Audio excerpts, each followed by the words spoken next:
Je ne suis archi pas d'accord. Moi, ça fait 3 ans que je me le coltine. Bon, je me suis peut-être un peu chauffé. Zola a dit j'accuse, moi je dis je m'excuse. On peut être grossier sur le podcast ou pas? C'est rajouter une cerise sur un tas de merde, mais ça fait pas un clafoutis. Il a pas sélectionné un quarterback, il a pris un manager de chez Burger King. Il n'a pas de charisme du tout. Et salut à tous et bienvenue dans un live du front office. On se retrouve pour faire les trophées les trophées de mi-saison. Et pour ça, je suis déjà accompagné par Thibaut. Salut Thibaut, comment ça va? Salut Alex, bah écoute, ça va très bien même. C'est concis, ça c'est bien, ça fait plaisir. On sent que la soirée à 21h17 elle sera terminée. Et pour apporter un peu plus de points, on a Albus Dumbledore aussi. Salut GG. Salut Alex, salut Thibaut, salut à tous. Écoute, très content d'être là avec vous ce soir. Changement de programme de dernière minute, ça me permet de répondre à Albiniesta. Non, je pense que tu l'as compris, mais malheureusement, notre ami Stéphane ne sera pas avec nous ce soir. Ce sera une autre occasion. C'est pas qu'il ne voulait pas, hein, qu'on précise au cas où il soit dans le chat, c'est qu'on a eu un désistement et compliqué de reformer un groupe comme il faut. Du coup, cette Game Zone GG, ce sera le 4 décembre. J'espère que tu seras là parce que tout le monde est OK, donc il n'y a plus que toi. Je sais pas, ça dépend si je finis si j'arrive à finir avant 23h comme Eptine. Sinon, C'est ça, bien vu, bien je vu. suis taquin. T'es taquin. On attend PA aussi pour pouvoir continuer, pour pouvoir avancer. Mais l'idée, c'est de... Eh bien, il est là. On va l'accueillir directement. Vraiment, on dit son nom, il apparaît. C'est le Joe Hendry du front office. Salut PA. Hola tout le monde, comment ça va? Salut PA. Ça va et toi? T'as PA? Tranquillement, hein, ça va. Tu es venu un peu comme ça. T'es là. Ah, t'as une roue de secours. Ok. Les roues de secours. Oui, parce qu'il y a aussi Thibaut qui est roue de secours aujourd'hui. Ça fait plaisir. Et J'ai plutôt des cheveux blancs, mais bon, tant pis. tu préfères qu'on t'appelle le vieux de secours? Voilà, exactement, merci. Les pattes de secours. Les pads. Bah, les pads. On va faire aujourd'hui du coup les trophées de demi-saison. On les fait tous. On fait pas des trophées type front office cette année. On ne fait que les vrais trophées. Il y en a suffisamment dans la NFL pour qu'on puisse se permettre de les avoir. Et voilà. On a du coup demandé à la fois à la commu et à la fois à nous-mêmes. On s'est demandé à nous-mêmes de faire une petite liste, un top 5 à chaque position.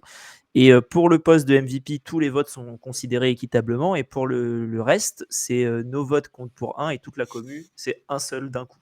Voilà, donc ça nous a donné un petit classement. Et voilà. Quelque chose à dire, les gars? Je suis très content que Doug ne soit pas là. Bah, en même temps, il prépare l'anniversaire de sa femme de demain. Il peut pas être là. Comme ça, nous n'aurons pas un monologue sur Baker Mayfield et Emeka Egbuka et ça. Exactement, mais qui sait? Peut-être. Et Tristan Wirfs aussi, et Bucky Irving, et Mike Evans. Balls, et la moitié de l'équipe, et la vantée David. Bisous mon Dougie. Donc voilà, donc les gars, comment ça, et les gens dans le chat, pardon, comment ça va se passer? On va avoir un top 5 à chaque, enfin le top 5 des points sera mis en mode les nominés comme aux Oscars et dans un ordre alphabétique, comme ça il n'y a pas de lui il est premier donc c'est sûrement lui qui gagne, donc ordre alphabétique avec les 5 nominés et après on débat un peu déjà sur ce top 5 et après on voit qui a gagné et on insulte un peu ceux qui l'ont mis en premier. C'est l'idée d'aujourd'hui. Si cela vous convient. Bah ouais, ça montre surtout que pour une fois, tu avais un live de prêt à l'avance, parce que ça devait être demain, et tout ça est prêt pour ce soir. C'est totalement faux, je l'ai préparé en 1h30 à 18h30. Voilà. Et voilà. Ce qui est bien, c'est que GG, Thibaut et Alex ne risquent pas de parler d'un joueur de leur équipe. C'est vrai. PA non plus d'ailleurs. Hein. Parce que j'ai boycotté tous les Patriots. Mais allez pas nous l'énerver. pas tout de suite. Pas faute d'en avoir mis dans chaque catégorie. C'est vrai. Et bien écoutez, on va pouvoir tranquillement aller se diriger vers...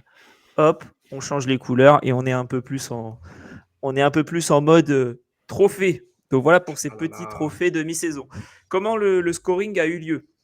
Alors attends, hop, voilà. Donc pour le trophée, pour le scoring, c'est 10 points pour le numéro 1, 7 points pour le numéro 2, 5 points pour le numéro 3, 2 points pour le numéro 4 et 1 point pour le numéro 5.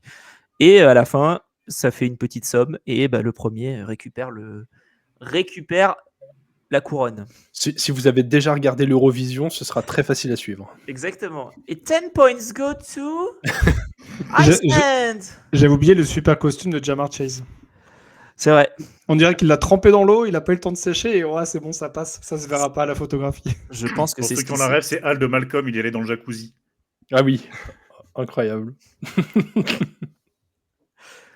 En tout cas, voilà, on va pouvoir commencer avec le premier trophée. Alors, on a du coup tous les trophées aujourd'hui. Donc, coach de l'année, offensive lineman of the year, comeback player of the year. On a après les 2 rookies, les 2 joueurs et le MVP. Voilà, ça fait 8 trophées pour aujourd'hui, ce qui est déjà pas mal. Il y en a pour 8 heures de live. Exactement. Allez, on va commencer avec le coach de l'année. Et pour le coach de l'année, les nominés sont... Il n'y a pas une petite musique qu'on pourrait mettre là? Les Oscars, t'as pas la musique des Oscars? C'est celle des JO, mais je pense que c'est Strike. Encore mieux, celle de Miss France. Celle de Miss France. Eh ben, écoute, si quelqu'un arrive à me trouver la petite musique de Miss France là, que je puisse la mettre en musique, tu veux Voilà. Moi, tu fais super bien la musique de Miss France. franchement, Oui, tu sais, une fois par an. Hein. Je fête pas l'anniversaire, mais moi je regarde Miss France par contre. Théa, est-ce que tu peux nous faire la musique là pendant que je donne les coachs? Vas-y. Vas-y. Là, tu choses maintenant. Ah, vas-y. Alors, le coach de l'année numéro 1, c'est Dan Campbell des Detroit Lions, et le premier nominé. En deuxième nominé, nous avons Mike Macdonald, le head coach des Seattle Seahawks. En deuxième nominé, Mike Vrabel. Donc voilà, malheureusement, il n'y a pas de boycott des Patriots aujourd'hui. En numéro 3, nous avons Sean McVay. Et en numéro 4 d'ailleurs, il faut que j'apprenne à compter. Et en cinquième, on a Shane Steichen. Voilà pour les 5 nominés. Donc le top 5. Et Doug est déjà en attente pour râler qu'il n'y a pas Todd Bowles. Exactement. Donc voilà le top 5.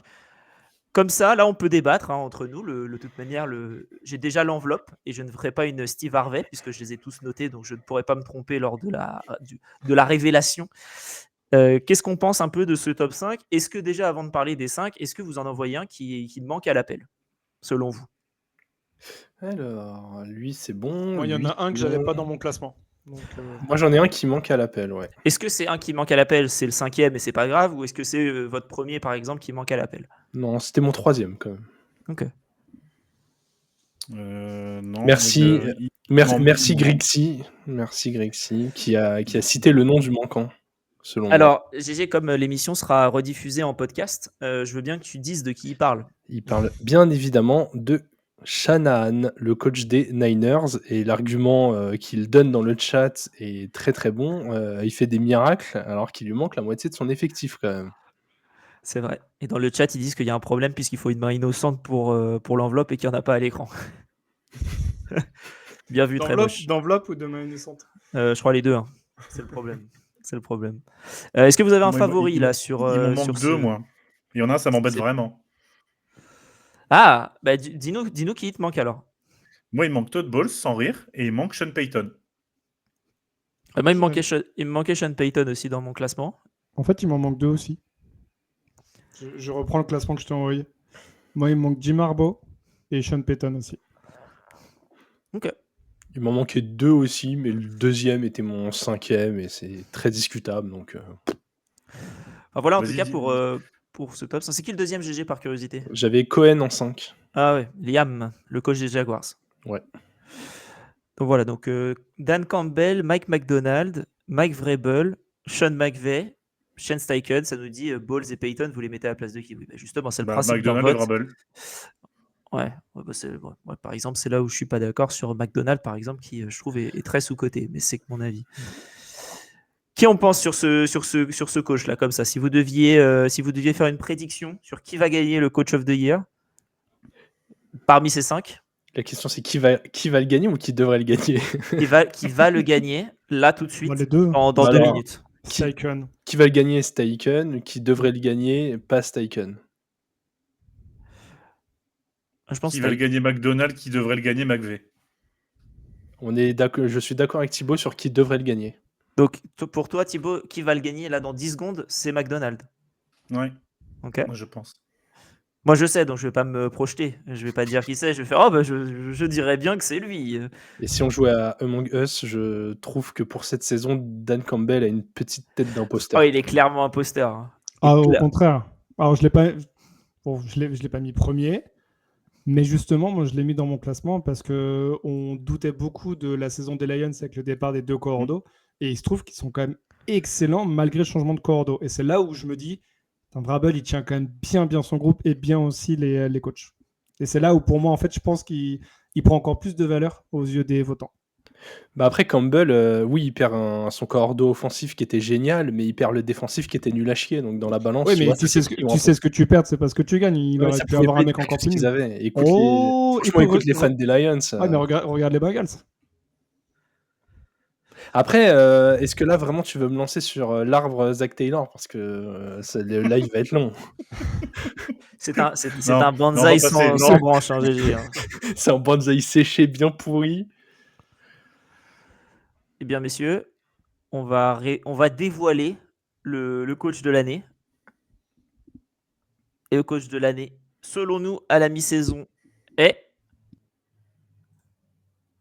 c'est Shane Steichen, voilà, qui est le head coach des Indianapolis Colts, qui quand même a réussi à s'en sortir bien comme il faut avec cette équipe et à être le meilleur bilan de l'AFC, le meilleur bilan de la NFL, tout court aussi, il me semble. En 7-2, je crois pas qu'il y ait d'autres équipes qui soient en 7-1 ou en 8-2. Donc 8-2, impossible. Il a égalité avec les Broncos et les Pats. Hein. Ouais, c'est ça. C'est ça. Et c'est vrai que les Broncos, du coup, quand on dit ça comme ça, le fait que Sean Payton soit pas là, peut-être un petit peu compliqué. Mais voilà, Shane Steichen, n'hésitez pas à nous dire en commentaire ce que vous en pensez et qui est votre numéro 1 selon vous. Jim Harbaugh, vous l'avez pas du tout considéré? Non. Non. Ok. Voilà. D'autres questions, PA? Et après, on dit de mon entrée. Celle-là, elle est pas mal non plus. Non, je pense ouvrir un débat. Je vois qu'on me ferme la porte au nez. Parfait. Passons. On va appeler cette émission Qu'en pensez-vous, Arsène? Non, mais je suis d'accord avec Alexandre dans le chat qui dit il y a pas mal de choix pour les head coach. C'est vrai que c'était pas la catégorie la plus simple. Déjà d'en présélectionner 5, puis de les trier derrière. Donc, Shane Steichen, sur tous les gens du front office qui nous ont envoyé des votes, on est à 5 personnes qui l'ont en premier et 2 personnes qui l'ont en quatrième. Voilà. Il s'avère que les 2 personnes qui l'ont en quatrième sont présents dans le chat et sont au milieu des participants. Mais voilà. Et il l'a envoyé quand? Après ce week-end ou avant ce week-end? Enfin, Après. Ouais. Donc après la défaite contre les Steelers. Pour moi, ça change rien. Ils pouvaient gagner. Même chose. Franchement, il y a des gars. Enfin, j'avais McVay en 1 et genre il était dans un tiers tout seul en fait. Oui. Et puis j'en ai qui m'ont envoyé le chat à 18h aussi. Donc, enfin, le classement à 18h. Coucou Grixi. Voilà. C'est bon là, je peux te l'envoyer? Oui. T'inquiète. Non, En fait, ce qui m'embête sur la. Pardon, GG. Ce qui m'embête, c'est que McVay, peut-être qu'on le déconsidère un peu compte tenu de sa récurrence, mais c'est quand même un coach qui, cette saison, encore une fois, est à quoi d'être le meilleur bilan de la NFC quand tu vois qu'il perd de très peu aux Eagles. Que globalement tous ses matchs sont maîtrisés, qu'il a fait un revival de folie avec Adams. Stafford est toujours à son top et il tient son effectif qui répond et qui le développe. Et pour Payton, si on met Steichen numéro 1, bon, moi j'ai pas de souci à dire que Steichen je l'ai dans mon top 5 dans tous les cas, mais les Broncos, si on regarde le calendrier des deux équipes, je trouve que le calendrier a aujourd'hui le bilan des Broncos à 7-2 est un peu plus chargé que celui des Colts. Chargé. Moi, je l'ai en quatrième, Sean Payton. Moi, je l'ai en troisième. Ouais. Moi, j'ai aussi considéré la force des rosters parce que... alors oui, Bonick, c'est un deuxième année, mais je trouve que le roster des Broncos, il est stacké de talents de partout. Et que forcément, quand tu as une Formule 1, c'est peut-être plus facile de faire la course devant que typiquement Shanahan qui conduit une voiture à retaper ou le gars des crevaisons, des pannes de moteur, tout ce que tu veux, et en fait, il continue d'être devant, quoi. Et du coup, GG, tu as mis McVay en numéro 1, du coup. Ouais, parce que McVay, c'est un... Je te taquine juste. Non, Parce que tu me mais dis la force des rosters et ouais, ça- mais tu vois, je trouve que quand tu vas voir la depth chart des Rams, alors oui, il y a plein de talents, mais genre, c'est un effectif qui est quand même jeune, notamment en défense. Toutes les unités sont comment dire? Sont ultra performantes et surtout le gars, mais je suis voilà, Grixi le dit dans le chat, chaque année, tu as l'impression qu'après la victoire des Rams au Super Bowl, on s'est dit: «Ils ont fait all-in, maintenant ils vont un peu le payer, ça va être dur». Mais en fait, les Rams, ils sont restés compétitifs, genre tous les ans, ils sont Non, relous. ils ont une année où ils Oui. ont vraiment chuté, où ils ont fait, je crois, 4-13, si mes souvenirs Ouais, Ils ont et eu le hangover Super Bowl comme tout le monde. L'année ouais. d'après, ça a été dur. Ils ont été blindés de blessés. Après, ils font une super année avec des rookies draftés max au 3e tour, parce que tout leur pic pour aller chercher des superstars pour leur rush était parti. Donc, ils font une super draft. Et l'année d'après, ils refont une excellente draft. Donc, en fait, les Rams, c'est aussi une organisation qui sait gagner avec 2 plans. On dit souvent que les franchises se construisent de 2 manières, soit à coup de FA et de trade, soit avec la draft. Les Rams nous montrent qu'ils sont capables de faire les deux. Et quand je vois un Pukanakua, je me rappelle encore, je sais, je suis vieux, mais je me rappelle McVay, quand il le voit dispo, il dit, lui, c'est notre gars, on veut ce mec-là. Et quand on voit ce qu'il en fait, waouh, quand même. Et du coup, j'avais Vrabel en 2, pour des raisons, pas totalement similaires, mais pareil, l'effectif des Pats en début de saison, moi, mon meilleur scénario, je mettais les Pats en 9-8, et qui était déjà, je pense, un scénario un peu optimiste, hein, pour les Pats. Tout le monde les avait pas forcément en positif. Et là, waouh! Alors les joueurs sont très, très bons, hein, mais quand tu vois le niveau de talent dans le roster et ce qu'il en fait, bah, ouais, j'ai la nostalgie de ce qu'il faisait chez les Titans, quoi. Il y a Pavelou dans le chat qui dit le problème pour Steichen, c'est qu'on les attendait minimum 3e de division et qu'ils éclatent offensivement pratiquement tous les adversaires. J'ai envie d'aller un cran plus loin que ce que tu racontes, PA. On les attendait même derniers de la div cette année. Eux ou les Jaguars, ouais, ça Ouais, dépendait. eux ou les Jaguars. Donc, Ouais, donc aucune mention des Titans, quoi. Vraiment. Ah oui, il y avait les Titans. Bah oui, quand même. J'avais tellement. Ah, moi, je oublié les cette- attendais pas du tout derniers, hein. Je sais que GG les a mis 14e GG, il est de la finaliste de ligue, mais- conférence. Non, quand même pas. Ah oui, c'est vrai. Oui, pardon. Oui, du coup, 3e, je suis d'accord avec toi. Je suis d'accord avec Pavelou dans le chat, en tout cas. Mais en tout cas, Steichen, ce qu'il arrive à faire avec un QB GG qui, selon tes mots, ne les ferait pas gagner le Super Bowl, je le trouve très bon. Ouais, mais ce qui est toujours vrai, hein. Désolé les fans des Colts, hein, mais Désolé, le fan des Colts, on dit. ah oui, pardon. Pourquoi j'utilise le pluriel avec cette équipe? C'est comme toi, tu es le fan des Titans. Ouais, et très fier de l'être. C'est là l'essentiel. Est-ce qu'on passe au prochain trophée Ou est-ce qu'il y a quelque chose à rajouter? Juste sur Sean Payton, je trouve ça sévère, encore une fois. Surtout sur le point Bonix. Bonix, c'est un sophomore. On se rappelle tous de la saison kata de Stroud en sophomore. Jaden Daniels, cette saison, elle est tout sauf non plus rayonnante. Alors, je suis d'accord que Bonix, c'est pas les plus grosses stats, mais en tout cas, il fait une saison encore solide. Quand on parle du roster, je vous mets au défi de me trouver un receveur ultra dominant ou qui fait des stats à l'appel dans ce roster, parce qu'en gros, il a Sutton, il n'a pas grand-chose après. Donc, j'entends, ouais, Bonix a une ligne XXL. Ouais, il a une ligne XXL, ouais, mais à un moment donné, le truc, c'est que tu peux avoir une ligne XXL, si t'es nul, t'es nul. Alors, Donc, il a une ligne XXXXL. oui, ouais, j'ai arrêté après le deuxième X. C'est Non, des grosses tailles. et LL d'ailleurs. Hein. Oui, elle, ouais. Ça Comme fait le combien en Kilouza. chiffres romains, ça? Ça fait 40, Non, 140. ça fait- non, ouais. 140. Attends, L, c'est Non, ça 50. n'existe 50. surtout pas en chiffres romains, mais Oui, c'est- il compterait différemment. Ouais. C'est 140, mais écrit en verlan. C'est du Verland romain. Ouais, c'est ça. Mais non, après, c'était juste pour ça, juste pour pointer quand même que Bonix, il fait quand même une deuxième saison très costaud, que c'est bien coaché. Il a, comment dire, il a une marge de progression encore au niveau de son effectif, de son roster. Les Broncos, je trouve surtout que c'est leur défense qui est oufissime. L'attaque, je trouve que des deux escouades, c'est celle qui m'impressionne le moins au regard de ce qui se fait ailleurs. Maintenant, Steichen ne vole pas son titre de coach of the year. Attention, j'ai pas dit ça, mais je trouve que Payton pas dans le top 5, c'est plus sur ça où voilà, je l'aurais plus considéré. Eh bien, On va aller voir un peu, parce que là, on va passer au classement le plus éclaté, pas dans le sens où il est catastrophique, mais dans le sens où il y a beaucoup de joueurs qui ont été cités, et c'est le All-in of the Year. Là où il faut qu'on voit ensemble Oula. Est-ce qu'on est obligé de faire celui-ci les nominés. Alors, pour les All-in of the Year, et là on parle pas de la ligne complète, on parle vraiment d'un joueur par un joueur. Nous avons en nominé PA. Oui, musique. Nous avons Creed Humphrey des Chiefs. Nous avons Toujours rêvé d'être chanteur. Garrett Bowles des Broncos, justement, dans la ligne 140 Romain Verlan. Big pour les intimes. Exactement.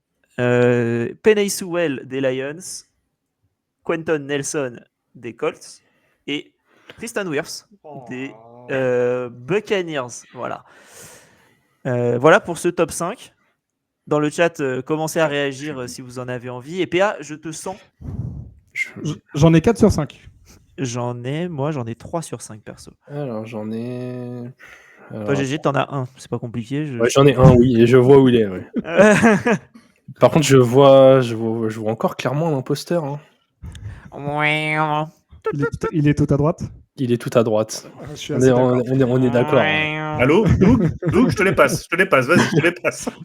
Donc, il n'a pas compris l'émission. Il a dit je vais mettre tous les mecs des Alors, attendez, je me permets.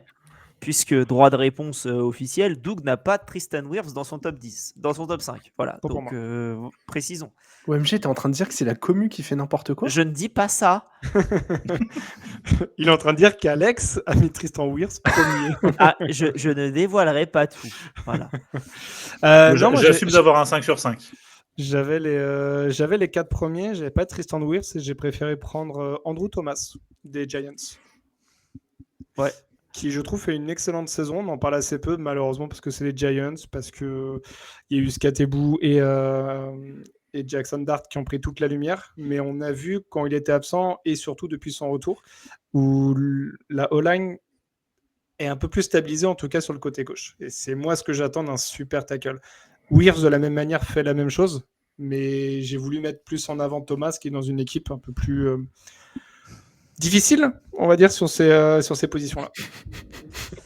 Ouais. Ouais. Moi, Wirfs, je trouve qu'il a... Enfin, je sais pas. J'ai pas été impressionné pour le début de sa saison. Moi, j'en ai 3. Je vais pas dire lesquels, comme ça, je me garde un petit peu... je garde un peu le suspense.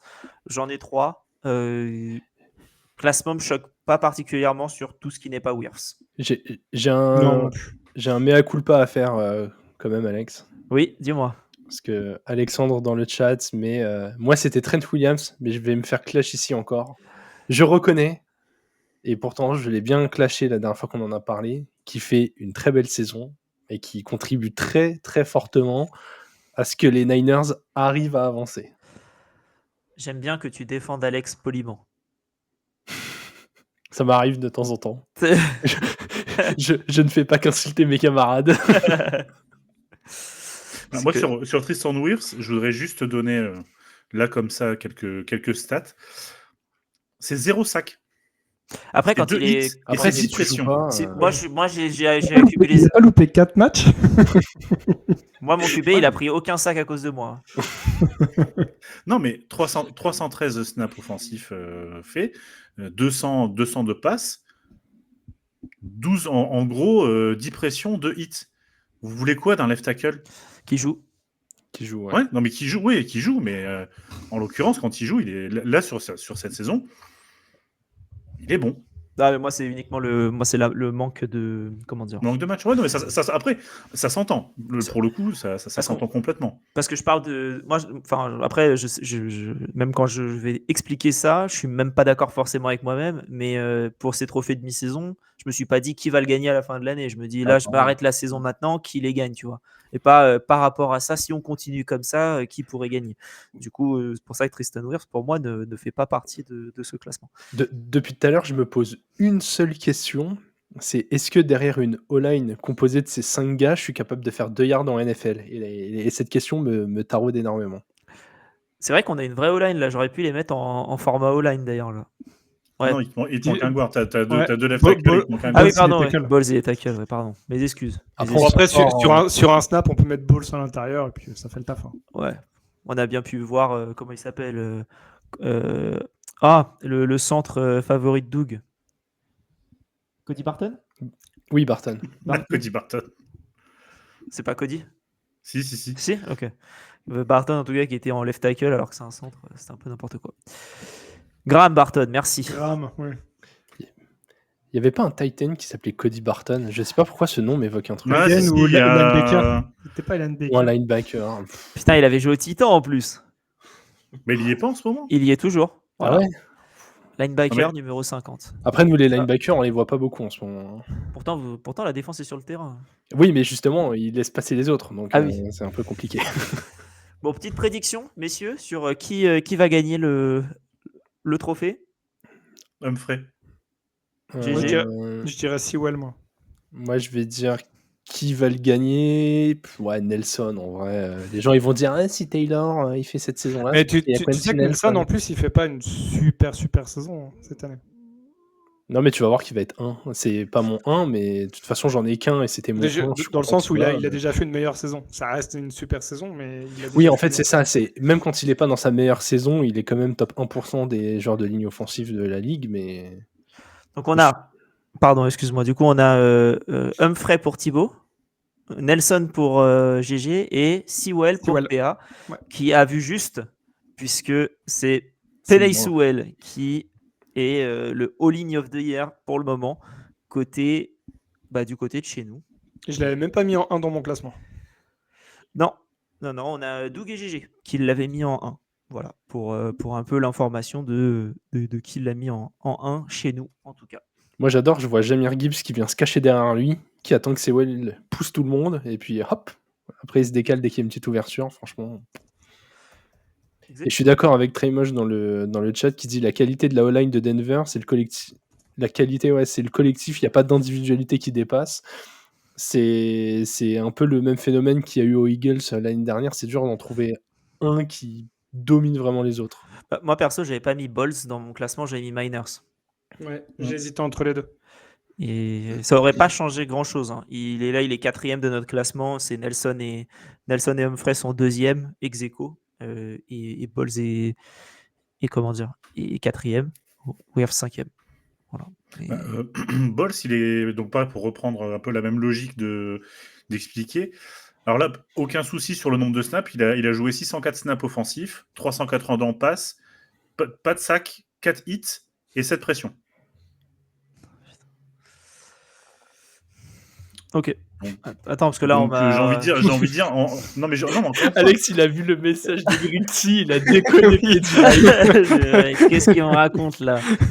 En plus, Ça y est, on a perdu Alex. Je me suis fait la même réflexion. j'ai vu les noms, je me suis dit, ça joue pas trop au ballon ovale. Hein. Bah, ça joue pas au ballon rond non plus. Mais Clevert, c'est un attaquant, non? Non, c'est le fils maintenant. Ah, d'accord. C'est- Moi, tu joues ailier quand même. Okay. Non, il est défenseur central chez nous. D'accord. C'est l'autre frère. Ah, il y en a un autre. Ah ouais, bah Ah non, ouais. ça j'ai pu. Voilà. Bref, Grissy, j'étais bien dans mon live.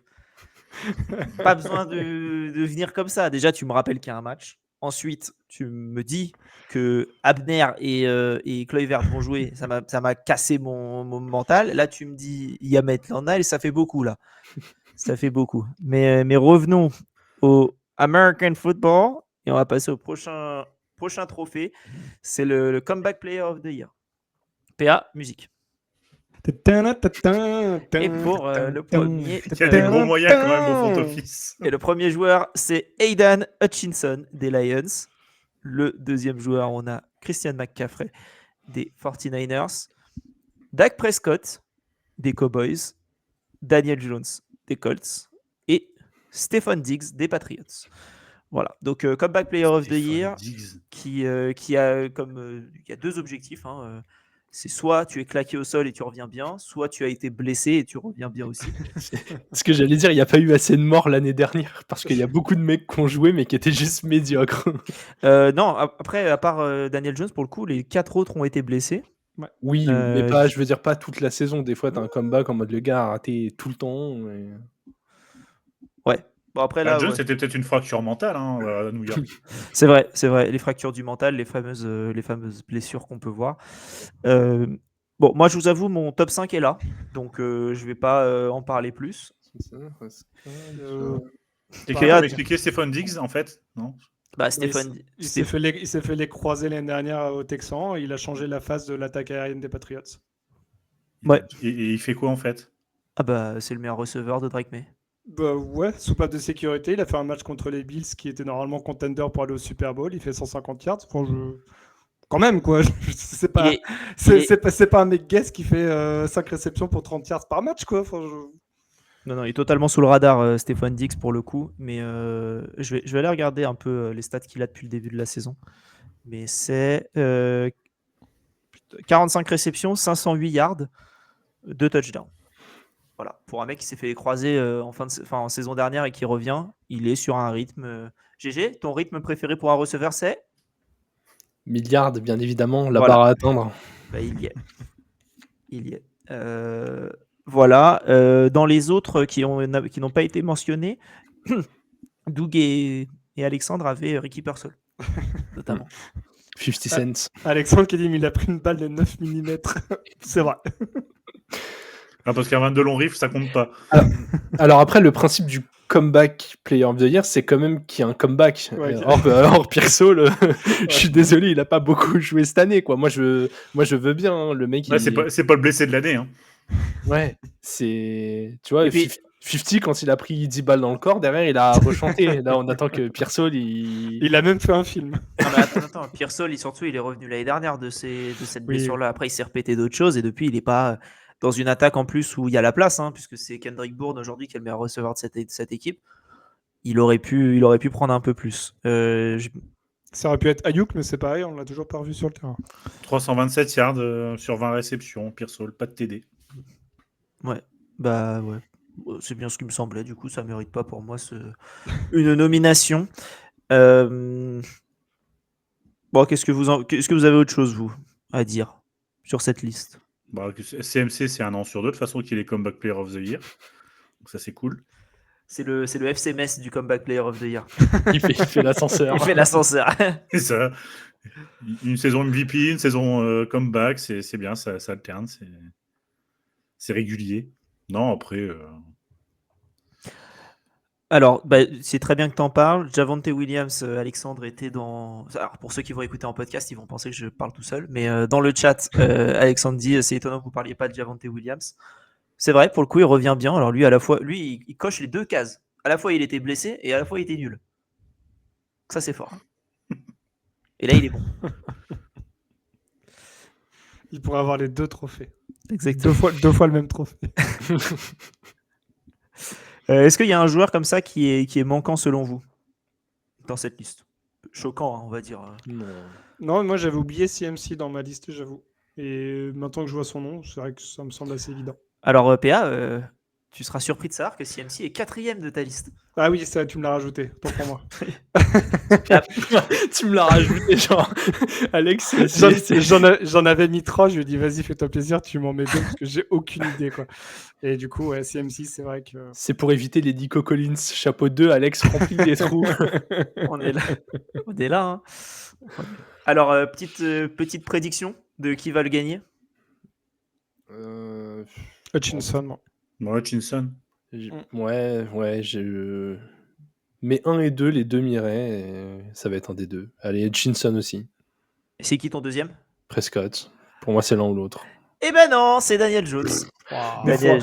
Faut arrêter. Les mecs, ils ont regardé le classement, ils ont vu les Colts 101, ils ont mis Steichen, ils ont mis Daniel Jones, ils ont mis toute la famille. C'est bon, arrêtez. En fait, on va faire la franchise comeback of the year. On va mettre les Colts, c'est vrai. Alors, Peyton Manning. on est, si on prend juste les gens qui sont ici, donc Thibaut, PA, GG, vous avez Hutchinson en premier. Ouais. Moi, j'ai Daniel Jones en premier, par exemple. Alexandre n'a pas Hutchinson dans son classement. Et c'est un peu ça qui le fait chuter complètement. Il a Après, bien fait d'être malade celui-là, je te le dis. mais après, en fait, ça se joue vraiment entre les deux qu'on a dit, puisque Daniel Jones, je l'ai en premier, Doug aussi, Guilty aussi, et après, Alex a CMC en premier. Voilà, pour faire un petit peu la liste de qui est en premier. Hutch, En pour fait, moi, c'était évident. Jones, je peux comprendre l'idée, comme il y avait eu jurisprudence Flacco, etc. Mais en fait, cette année, il y a tellement de joueurs qui reviennent de blessures que ça ne mérite pas un mec qui a juste été nul et qui est du coup bon. Là où l'année où c'était Flacco, alors oui, il y a eu un mort sur le terrain, mais qui finalement a survécu. Mais à côté de ça, ce mec-là était nul sur le terrain. Donc en fait, le donner à Flacco, pour moi, je trouvais ça un peu cohérent. Et là où je rejoins PA, j'aurais pu le donner à Jones, en fait, s'il avait été bon en restant dans la même équipe. Il y aurait eu vraiment cette notion de j'ai fait un switch. Mais là, en fait, le mec devient bon dans une autre organisation. Donc, encore une fois, on va dire, je fais du bashing de Daniel Jones, mais sa belle saison n'est pas due qu'à son talent. Oui, il est propre et oui, il fait bien le taf, mais... Ah, attendez, parce que comme Alex dans le chat nous dit Hutchinson aurait dû être dans mes 5, j'aurais retiré Persol. On va retirer Persol de son classement et on va mettre Hutchinson en 5e. Et ça ne change Hutchinson rien. ne change rien. Voilà. Je savais que tu allais dire ça. Si on met Hutchinson en premier de son classement, ça ne change rien non plus. Donc, Wow. donc voilà. Voilà, messieurs, pour Daniel Jones, qui est le comeback player of the year de la demi-saison. PH, je te trouve plus pertinent dans le chat qu'à l'oral avec nous. Continue comme ça. L'homme de l'ombre. Parce qu'en fait, il y a PA ici et il n'y a pas Vlou dans le chat. C'est deux personnes bien différentes. C'est double. T'aurais dû t'appeler Patricia dans le chat, tu vois. C'est ça. C'est Smeagol et Gollum. Allez, on va passer au prochain. Et le prochain, c'est le rookie défensif de l'année.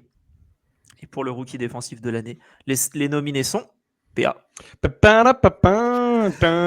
Abdul Carter des Giants. Carson Schwarzenegger. Oh, et puis une petite faute. Des Browns. Jihad Campbell des Eagles. Will Johnson des Cardinals. Et Xavier Watts des Falcons. On voit les mecs qui ont suivi Battle of the Rooks. Bravo, les gars. Il y a un peu de ça, hein, visiblement. Carson joue au Bayern Munich, quand même. Hein. Oui, c'est vrai. Là, c'est parti en Schweinsteiger et ça s'est dit. Oh, C'est Non, exact. il est finalement chanteur, donc ça passe. Mi-Bayern Munich, mi-Pussycat Dolls. Ah oui, je suis si gade, c'est les belles. Ah là là. Est-ce qu'on n'a pas un programme pour faire un enfant entre Schweinsteiger et Nicole? Oh, Ça pourrait être drôle. Débat parallèle, vu la femme de Schweinsteiger, il va rester avec elle. Oui, c'est vrai. GG sera très content de ce débat parallèle. On a eu la discussion hier sur ça dans un groupe où c'est vraiment son moment préféré de l'histoire du talk show français. C'est ironique, complet. Voilà. Donc, est-ce qu'il y a quelqu'un, selon vous, messieurs, qui est manquant à l'appel? Alors, parce que pour une fois, j'ai le top 5. Là. Non, t'as pas le top 5, GG. Oh, j'en ai qu'un d'écart, ça va. Ouais. Sur ma liste, il y en avait un que j'avais pas, j'avais mis Deoney Walker des Bills. Mais je comprends celui qui est présent dans la liste et que j'ai pas mis, très sincèrement. Donc, ouais, ça me va, c'est propre. C'est propre. Ah bah voilà, parfait. Moi, c'est mon top 5. C'est le top 5 d'Alex aussi. Thibaut, c'est ton top 5 aussi. Ça parle de Nick Emmanuel. Je l'ai retiré pour la simple raison que j'avais du mal à dire son nom. C'est une blague. Mais qui est présent dans 2 classements, celui de Doug et celui de Guilty pour le coup. J'aurais pu mettre Ezeru Akou et je l'ai pas fait et j'arrive à le dire, du coup je m'en veux. C'est dommage parce que si tu l'avais mis, il aurait pris la 5e position en plus. J'ai failli le mettre 4 ou 5. J'avais un top 3, mais... Ouais, mais c'est bien dommage. C'est bien dommage, mais c'est la vie. C'est la vie. Petit pronostic selon vous de qui? Allez, pas de suspense. Mets-nous Abdul Carter, on n'en parle plus et on passe à des trophées qui intéressent tout le monde. Il mérite tellement pas. Moi, j'ai Schwarzenegger en 1. Thibaut, tu nous dis qui, toi, du coup? Campbell. Eh bien, le vainqueur est Jihad Campbell des Philadelphia Eagles. On avait pourtant 3 top 1 pardon, pour Schwarzenegger avec Alex et PA. 2 top 1 pour Jihad Campbell avec Thibaut et Guilty. Et 2 top 1 pour Abdul Carter avec GG et Doug. En fait, Schlesinger, là, le seul souci que j'ai, c'est que quand t'as Myles Garrett dans le coin qui est triple teamé, forcément, t'as quelques ouvertures, quoi. Moi, Temps mort, tu mets Abdul Carter en 1, t'as vu la D-line des Giants? Oui, mais C'est pas le après, bon argument. Hein. non, mais après, la défense des Giants, elle est quand même pas mal sur le terrain aussi, quoi, avec tous les blessés qui en attaquent. Et je trouve qu'on arrive à voir Abdul Carter dans cette défense qui est hyper stackée, quoi.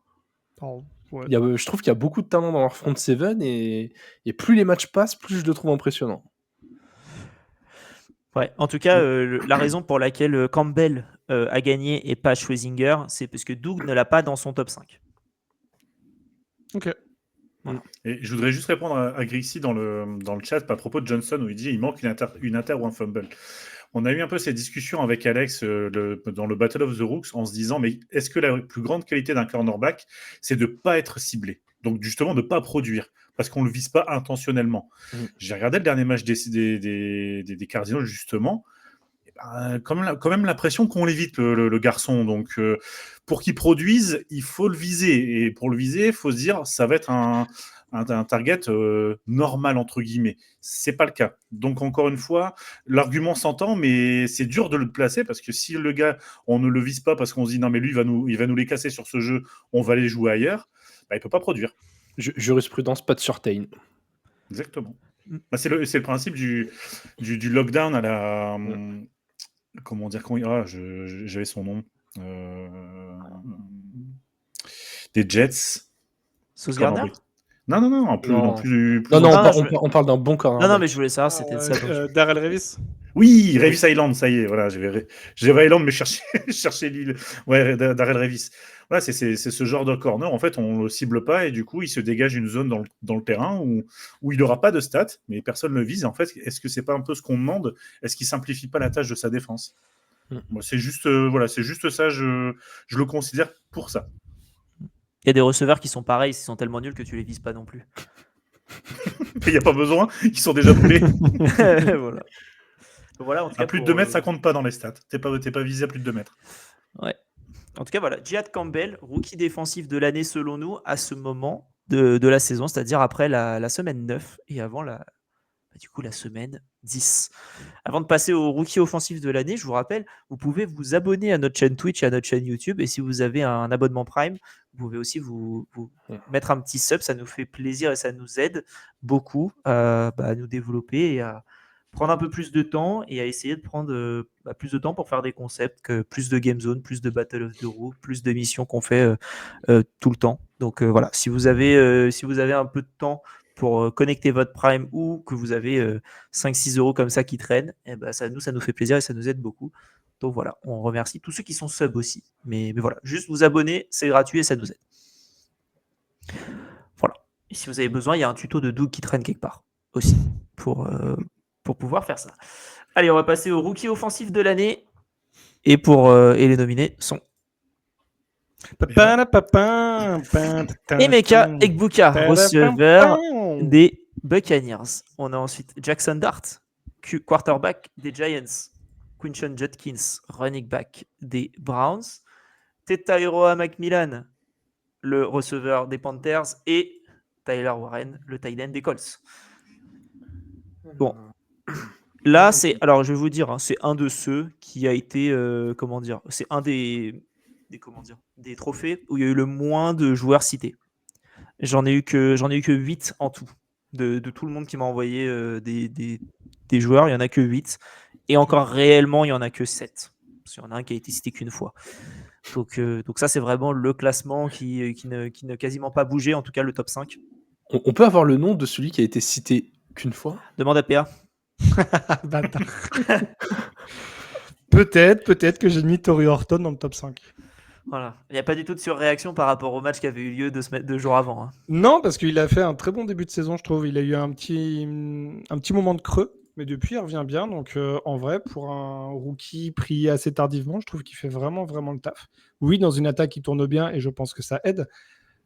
Mais malgré tout, il aide aussi cette attaque à bien tourner, je trouve. Mais attends, je suis pas choqué, c'est un bon joueur et tout. Mais quand je vois la liste des mecs qui sont là, tu sors qui pour mettre Horton, quoi ? Jackson Dart. Pour mettre Horton, il a sorti John Cena Et Rey Mysterio. Ah ouais, PA, t'es meilleur pour faire les génériques. Hein. Je suis pas convaincu par Dart. Je trouve il amène quelque chose et c'est très bien. Ouais. Il amène Oui, son vent receveur nouveau, 1, c'est Wandale Robinson. Et non, mais même, c'est juste que regarde son jeu à la passe. Pour moi, c'est pas, il doit pas être dans le top 5. On a vu des meilleurs quarterbacks rookies, c'est tout. Oui, je Cam Ward. comprends. Ouais. Et J'ai- Pas cette année, Et d'autres Mac années. Jones. Je n'ai même pas osé penser à Cam Ward. C'est vrai, Gigi? T'as pas pensé à Cam Ward? Alors du coup, question subsidiaire sur Dart. Si Skateboo était encore Débat parallèle. en vie, Dart, tu le mets dedans? Ouais, tu mets Skateboo. Donc en Ouais, fait, tu je suis réponds un peu à d'accord. ma question. Bouh! Ouais, mais là, pour le coup, Skateboo, blessé, c'est dur de pas mettre Dart, quoi. Bah, ouais, Ben, ok. moi, unpopular opinion peut-être, mais j'enlève Macmillan. Hein. Je suis d'accord, je trouve qu'on en fait un tout petit poil. Dans la prod, en tout cas, je trouve que le talent est là, que le gars est ultra fiable et tout. Après, là, on est sur des trophées très... où t'as envie de voir un peu de la prod, quoi. T'as envie que ça brille un Parce que peu. Et La Macmillan, prod, pas on en a. encore. Macmillan, les stats sur la saison. On parlait de Stephon Diggs tout à l'heure. Macmillan, c'est 41 réceptions, 558 yards et 2 touchdowns. Donc c'est les mêmes stats que Stephon Diggs, sensiblement.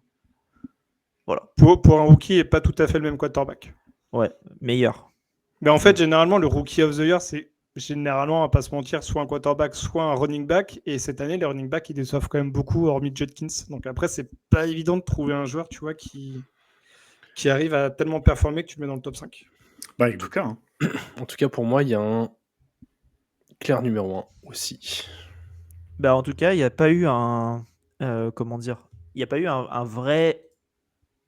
une vraie démarcation, on va dire, quand même un peu. Mais ça n'a pas été si marquant que ça. Il y a eu vraiment un top 2, on le sait. Mais le vainqueur est, avec 5 nominations en numéro 1 chez nous, contre seulement 2 pour le deuxième. C'est Emeka Egbuka qui est du coup le Rookie of the Year offensif, selon nous, pour le moment. Très déçu de l'équipe, mais j'avais pas de hautes attentes en même temps avant ce live. Donc... Moi, je l'avais pas mis en 1 GG, si ça peut te consoler. Ouais, j'ai vu ta réaction. Les gens sensés ont mis Tyler Warren, mais... Je pensais qu'on faisait à mi-saison et pas jusqu'à la semaine 5. Ouais, je suis J'ai du mal à totalement comprendre. d'accord. C'est les 3 derniers matchs d'Egbuka. Le gars, il n'y a personne autour de lui. Et... Surtout le week-end dernier, il a été transparent. On le voit pas, quoi. Voilà. Non, mais ça se joue entre Warren et Egbuka. C'est vrai. Et je vais quand même dire pourquoi j'ai mis Warren en 1 quand on voit la façon dont les Colts essayent de l'impliquer de toutes les manières possibles. Tu sens que tu as un gars ultra talentueux. Et là, pour le coup, s'il y avait bien un Colts à valoriser, c'était lui, quoi. Ça s'est joué à pas beaucoup, parce que pour le coup, que ce soit Warren et Egbuka, ils sont dans le top 3 de tout le monde. Après, ça se joue à qui l'a mis en premier en soi. Hein. C'est tout. Mais ouais. Mais Warren très très fort pour le coup aussi et aurait mérité un co-rookie de l'année. Je l'aurais donné si j'avais pu, mais il n'y a pas eu d'égalité. Pour votre information, Jackson Dart 3e et Judkins 4e. Voilà. Ok. Voilà. Parce que Dart est dans quasiment tous les classements, sauf celui de PA et d'Alex. Normal.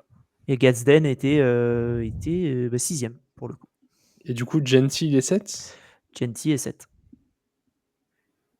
Un peu bas quand même. Enfin, il produit pas autant que ce qu'on attend avec le niveau de talent, mais le gars est quand même derrière le néant, quoi. Il a pas de ligne offensive, il essaye de se débattre au milieu de ça, et c'est à peu près la seule chose qui fonctionne dans l'attaque des Riders. On n'oublie pas Brock Bowers, mais oui. Oui, enfin, avant le retour de Bowers qui vient tout juste d'avoir lieu, quoi. C'est vrai. Et qui a fait d'ailleurs les stats de Macmillan là, sur la saison, le match dernier.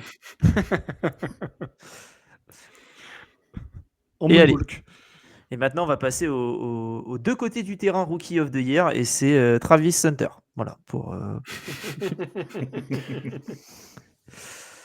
Allez, on va passer aux joueurs défensifs. Le double plateau. Le double plateau, exactement. On va passer au prochain trophée qui est le joueur défensif de l'année.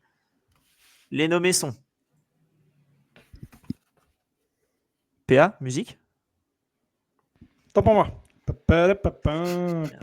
Brian Burns, des New York Giants. Devin Lloyd, des Jaguars. Micah Parsons, des Packers. Myles Garrett, des Browns. Et Nick Bonito, des Broncos. Moi, j'ai mon top 5. Voilà. Et fun fact, j'ai exactement le même top 5 que l'ami Alexandre. Au mot près. Voilà. Est-ce que vous avez tout le monde, vous? Non, pas du tout. Alors, GG. Ah oui, toi, il te manque du beau monde, GG. Ouais, mais parce que j'ai quelques gars qui sont. Je suis un peu surpris de. Pour moi, il y a un nom manquant, c'est Will Anderson, mais. Alors, je vais être dans les. Je vais dévoiler les coulisses, GG. Il est que pour toi manquant. D'accord, ok. Waouh, je trouve que la défense des Texans, elle est forte et pas que le fond du terrain, quoi. Mais je comprends, hein, moi, les 5 noms qui sont là me vont très bien. C'est un peu comme pour les coachs, je trouve. Il y a peut-être 9 ou 10 noms qui n'étaient pas. Il y a eu pas mal de choquants. noms. Il y a eu pas mal de noms qui ont été cités pour le coup. Et voilà. Mais en tout cas, le top 5 est assez démarqué. Après, de toute façon, il y a le numéro 1 incontestable qui est dedans, donc ça va, ça simplifie la vie de tout le monde. Ouais, Devin Lloyd. APA. C'est vraiment l'enfoiré. Faudrait faire des votes. Anonyme. Exactement. Oui, exactement. J'ai mis Devin Lloyd en 1. Je pense pas que ce sera lui. Et du coup, je vais quand même expliquer maintenant. Parce qu'on voit la défense des Jaguars depuis qu'il est plus sur le terrain. Et c'est quand même extrêmement problématique. Ça se prend beaucoup plus de yards, ça se prend beaucoup plus de points. Et c'est moi ma définition d'un MVP défensif. Très bien. Très bien. Petite prédiction sur qui va gagner le trophée? Myles Garrett. Ouais, Myles Garrett, ouais. Thibaut? Jonas Anker? Non, mais Devin Lloyd, non, je suis pas. Non. Myles Garrett, ça sera lui. Devin Lloyd, faut arrêter. Enfin, non. Le mec qui est pas là, c'est moins bon, mais en même temps, quand il est là, c'est pas non plus la meilleure défense de la ligue. Hein, donc, non. Surréaction totale sur un gros play. Très qu'il a bien. fait, c'est tout. Et le vainqueur est Myles Garrett, évidemment, qui est premier chez moi, chez Alex, chez GG, qui est deuxième chez Doug, chez Guilty et PA. Et Thibaut, il est où dans ton classement? Bah, moi, je ne considère pas un mec qui fait 5 sacs sur un match, c'est beau, oui, mais encore une fois, sur toute la saison, il manque des trucs. Moi, dans mon classement, par exemple, j'ai un peu plus de cornerback parce que c'est une position qui mérite aussi. Après, encore une fois, on dira est-ce que c'est le pass rusher qui permet à la secondary de briller ou est-ce que la secondary qui permet au pass rusher de briller? Voilà, après, quand je regarde, moi j'avais Hutchinson par exemple. Parce que l'info est un peu partie. Tu ne l'as pas dans ton top 5. Non, je l'ai pas, mais après c'est pas. Enfin, j'entends qu'il y soit et ok, mais je trouvais qu'il y avait d'autres joueurs. Justement, si on reprend un peu la logique de paire, un Hutchinson, tu l'enlèves de la défense des Lions, qu'est-ce qui se passe? Et là, en termes vraiment de production, de régularité, c'est un peu ça. Un Surtain, pourquoi un Surtain n'y est pas? Ah bah oui, parce qu'on le voit pas, parce qu'il fait pas de stats. Bah oui, parce qu'il est bon, il couvre les joueurs. Donc après, c'est encore une fois, chacun aura sa sensibilité. J'entends complètement qu'on regarde peut-être plus un pass rusher. Moi, j'avoue que j'ai plus regardé les corners dans mon top 5. Voilà, c'est une question de... C'est louable. De qui est-ce qu'on va privilégier le pass rush au corner? Pour moi, les deux sont valables. Il y a pas de, c'est pas un scandale que ce soit Garrett. Hein. PA et Alexandre en ont parlé, je crois, lors d'un rewind. Le rewind après les 5 sacs. Et ils ont dit de façon très très exacte le niveau de domination atteint par Myles Garrett. Il est quand même dans une équipe qui n'avance pas en attaque. Donc il passe beaucoup de temps sur le terrain, toute la défense fatigue et tout. Lui, c'est une menace constante. Le mec est tellement un focus pour la O-line adverse que oui, moi je pense que ça simplifie le travail de tout le reste de son équipe. Notamment Schweinsteiger, là, notre petit blond du Bayern. Là. Ah, une raquette. Oui. Après, oui, non, mais j'ai pas dit qu'il était mauvais. Non.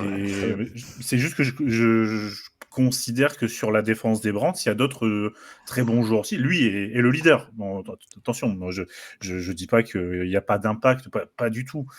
Mais voilà, moi, c'est plus dans mon classement, je me suis plus positionné sur des joueurs aussi. Alors peut-être que c'est parce que c'est une évidence et du coup, j'ai voulu faire mon ingénieur de la NASA et pas regarder Myles Garrett. Mais ça, c'est possible aussi.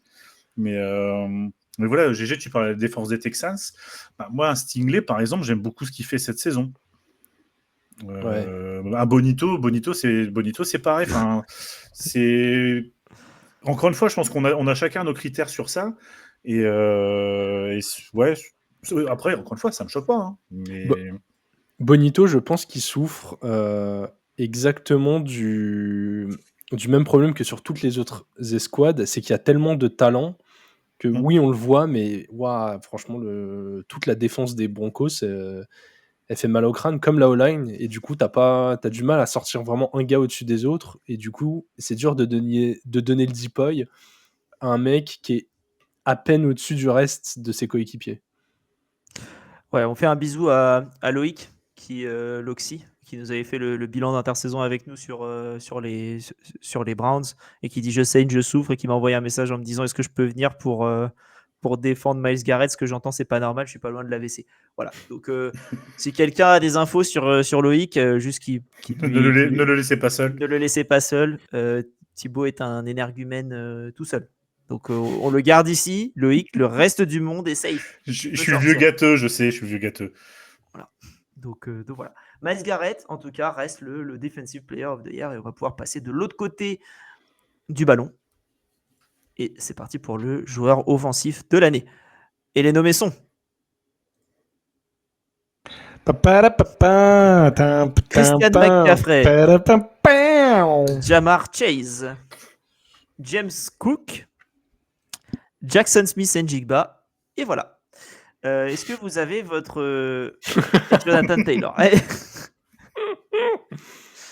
Voilà.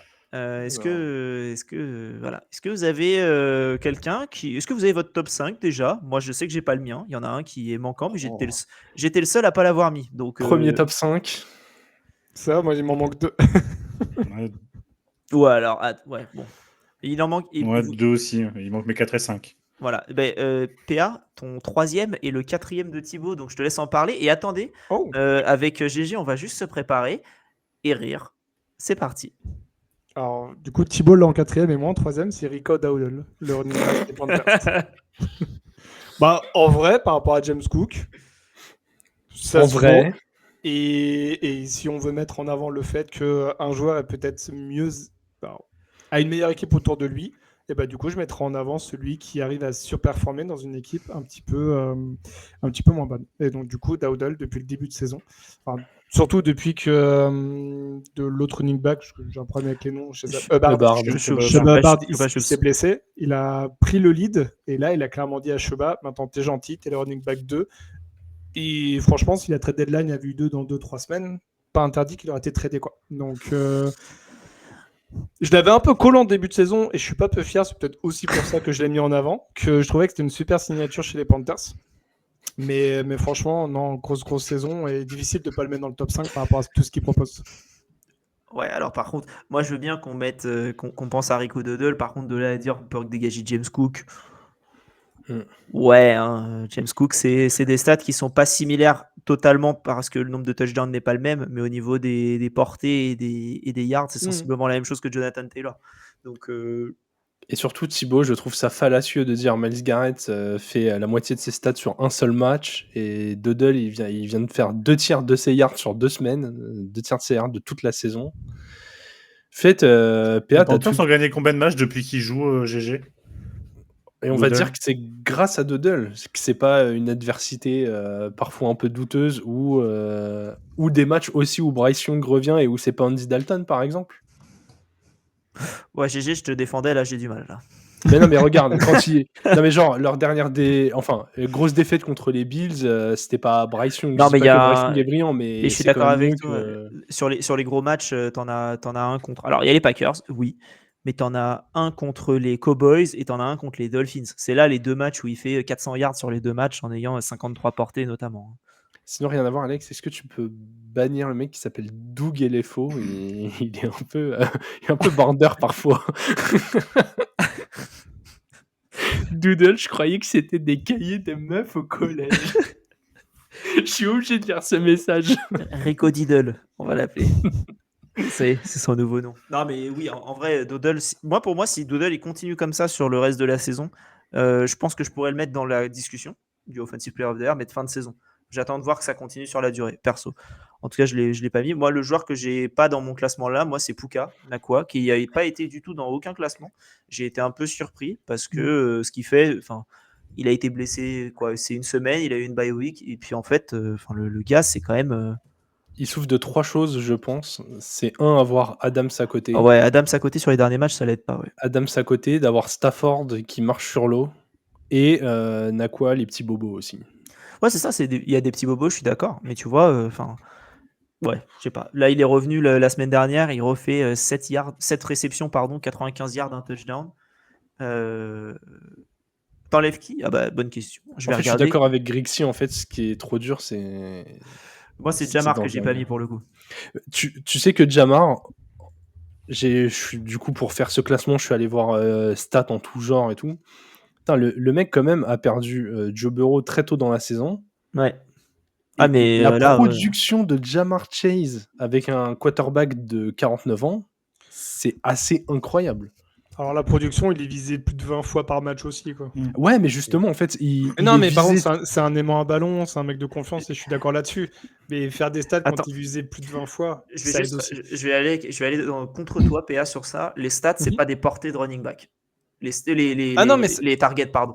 C'est pas des portées de running back où on te donne la balle, t'es nul, on peut te la donner. Les targets, c'est quelque chose où t'es obligé de courir, tu fais ton tracé, si t'es bon, t'es démarqué, on te lance la balle. Là-dessus, je suis complètement d'accord. Et Chase, c'est clairement pour moi un receveur numéro 1, c'est le receveur numéro 1 de la ligue et je n'enlève absolument pas son talent. Mais en fait, tu as un nouveau quarterback qui est arrivé. Qu'est-ce qu'il fait? Il vise le meilleur joueur offensif, en fait. Donc, tu vises ce mec-là 20 fois ou 25 fois parce qu'en fait, tu fais que ta première lecture et le schéma de jeu de Taylor, comme c'est de la merde, ils disent vise Jamar, quoi. Ouais. Mais je le répète, j'enlève absolument pas le talent et dans une équipe fonctionnelle, putain, mais il aurait déjà éclaté la barre des 2 milliards et ça me frustre tellement, en fait. Et comme dit Grixi dans le chat, et je suis assez d'accord, tu peux viser les 20 fois Jacoby Myers s'il n'aura pas ses stats. Alors c'est faux, parce que Jacoby, l'année dernière, n'a relâché aucun ballon et n'a drop aucun ballon. Il a attrapé aucun ballon.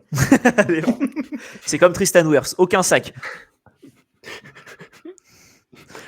Voilà, moi les deux que j'ai pas mis, parce que j'en ai un autre que j'ai mis et que, alors effectivement les derniers matchs ne me donnent pas raison, mais c'est Bijan Robinson quand même qui a fait un début de saison dingue, qui se relâche un peu là sur les derniers matchs, mais qu'en tout cas quand j'ai fait les classements, c'est-à-dire avant la semaine dernière, je l'ai mis 5e, hein, donc ça me choque pas non plus qu'il ne soit pas là.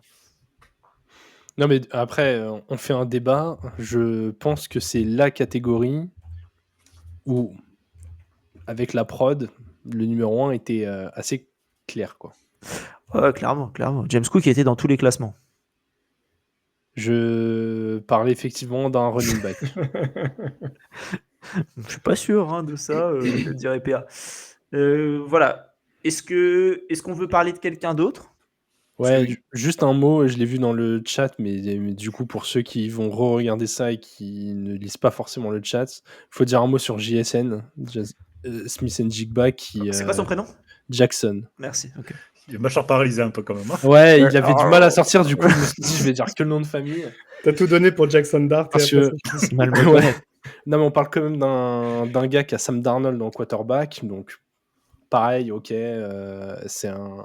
Genre, il est bon, il fait le travail proprement, mais c'est pas une superstar du poste. Autour de lui, il a pas non plus 50 000 options offensives qui attirent énormément les défenses. Et juste, le gars marche sur la ligue. Genre, vraiment... Il est tout seul tout le temps, je suis d'accord avec Grixi, qui dit vraiment, il est tout seul. J'ai vu pas mal de vidéos très focus sur lui, sur ses tracés, mais waouh, il crée des écarts, il crée des séparations qui sont folles. Allez regarder le match contre les Commanders, en tout cas la première mi-temps, où c'était absolument fou. Et la saison dernière, JSN a fait sa saison breakout, où il est un peu sorti, où il est devenu un receveur 1 dans la ligue et personne en doutait trop. C'était 100 réceptions, 1130 yards et 6 touchdowns. Cette saison, à la mi-saison, c'est 58 réceptions, donc la moitié, quasiment, c'est OK. Mais 948 yards déjà. 4 touchdowns, donc presque le même nombre, mais c'est une régularité folle. 124, 103, 96, 90, 132, 162, 124, 140 yards. Il y a eu un changement majeur par rapport à la saison dernière, c'est son alignement. L'année dernière, il était énormément dans le slot. Là, il joue beaucoup plus de ballons en profondeur. Il n'y a plus Metcalf. Et voilà, il n'y a plus Metcalf. Mais justement, la grosse question autour de JSN, c'était est-ce qu'il peut briller vraiment un peu dans toutes les configurations? Il prouve cette année que oui, et de façon incroyable. Ce qui lui manque, c'est les touchdowns, je pense, pour être encore plus haut dans le classement, parce qu'il lui a que à 4.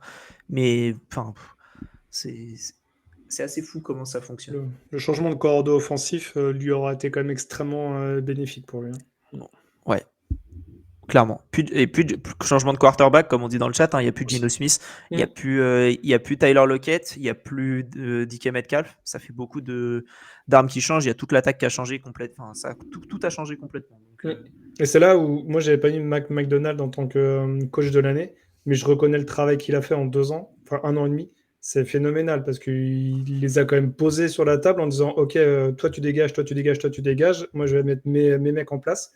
Bah écoute, ils sont en 7-2 et ils seront pas bons à prendre quoi. Donc chapeau et ouais, JSN, gros niveau cette année quand même. peut-être qu'il est numéro 1. Qui sait?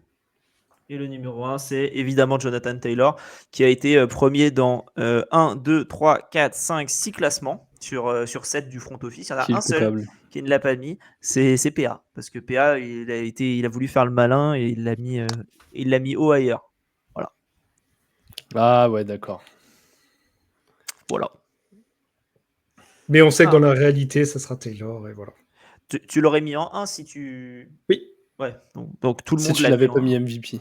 Voilà. Non, mais voilà, donc tout le monde l'a mis en 1. Après, comment il s'appelle? Njigba est en 2 chez quasiment tout le monde aussi. Donc voilà. Voilà pour le classement du Offensive Player of the Year. On est sur Jonathan Taylor et on va aller au Most Valuable Player, le MVP. Et c'est parti pour le MVP. Alors, les nominés sont Baker Mayfield, quarterback des Buccaneers. Voilà. Un petit mot sur Baker Mayfield. On va le faire comme ça maintenant. Un par un. Un petit mot sur Baker Mayfield. Il va falloir se reprendre s'il veut être toujours dans cette course à la fin de la saison. Il va falloir jouer des matchs, quoi. Quelque chose à Et dire bien jouer. sur Baker, Thibaut, PA? S'il veut être dans la course, je pense que ce week-end sera important pour lui. Dans le Tom Bradico. On vous invite le à aller Tom d'ailleurs. Brady, ouais. On vous invite à aller écouter la preview si vous ne l'avez pas écouté encore. Thibaut, Tom Brady, Baker Mayfield? Non, Baker Mayfield, je suis en train de regarder justement un petit peu ce qu'il a fait. Si on part du principe que le match de New Orleans, c'est le genre de match de division bien pété où il y a beaucoup de quarterbacks qui se plantent à chaque fois qu'on fait les Eagles aux Giants en début de saison. Il sort de bye, donc potentiellement un peu de repos, potentiellement des réglages à faire, des mecs qui vont revenir.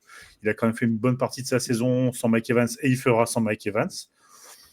Je trouve qu'il a la crédibilité. Maintenant, oui, je peux comprendre un potentiel ralentissement sera à surveiller. Mais s'il continue sur ces bases-là, c'est quand même le leader d'une attaque où les bons receveurs se succèdent les uns après les autres. Ouais.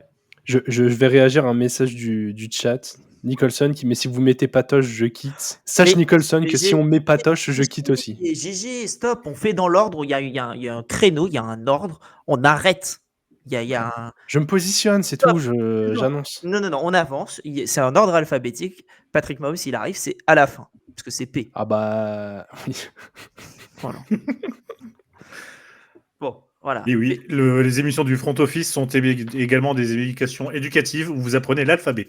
Exactement. J'ai fait en fonction des prénoms et pas des noms de famille, je viens de me rendre compte. PA, le deuxième nommé est, s'il te plaît. Ça commence par un D. Non, musique. Et c'est Drake May. Voilà, Drake May, quarterback des Patriots. Voilà. Quelque chose à dire sur Drake May, PA? Exactement ce que je dis pour Baker. Le match du week-end sera important pour lui. Très bien. On a le match de GG. Que des numéros 10 dans ma team. Hein. Très bien. Thibaut? Très bien. PA, le prochain nominé, c'est Jonathan Taylor, du coup, le troisième. On en a parlé un petit peu avant. Voilà. Course du MVP quand même, assez important de le noter pour un running back. Est-ce qu'on pense que, là on ne parle pas des trophées qu'on est en train de faire maintenant, est-ce qu'on pense qu'il a une chance d'être MVP à la fin de la saison? Non. Bah, le pire, c'est que cette année, presque un petit peu, mais ouais, faut arrêter, vraiment. Faut arrêter quoi. Bon, j'ai rien contre les Colts, mais j'espère quand même que vous allez faire une sale mauvaise fin de saison. Ah là là, Un peu de rage du rival de division. quand même. mais franchement, même pas, parce que tu vois, s'il y avait des. Ils sont pas rivaux, les Titans sont dans une autre division. Non, mais tu vois, s'il y avait des joueurs des Ils sont en ELF, Texans, genre avant la saison, je voyais bien les Texans, je trouve que l'équipe a été bien construite et tout. Genre, moi, je suis vraiment pas dans ces trucs-là. Mais ouais, je trouve qu'on en fait beaucoup.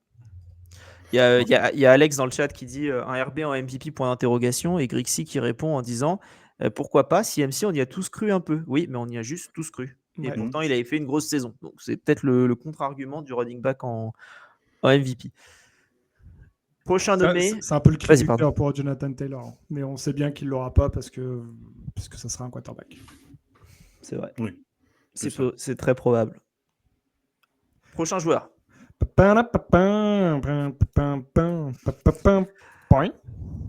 Josh Allen. Josh Allen en numéro 4. Ok. Un petit mot à dire sur Josh Allen, messieurs. Parce que toi, PA, tu ne l'as pas dans ton classement, visiblement. Bien sûr que non. Oh là là là là. Pourquoi mettre Josh Allen quand on a Drake May dans le classement? Quel enfoiré. Non, après, ok, vous mettez James Cook en offensive, vous mettez Josh Allen, ouais, ok, mettez l'un ou l'autre, mais pas les deux, quoi. Et quitte à choisir par rapport au début de saison, et je dis bien par rapport au début de saison, je trouve que James Cook a montré plus de choses que Josh Allen. Ouais.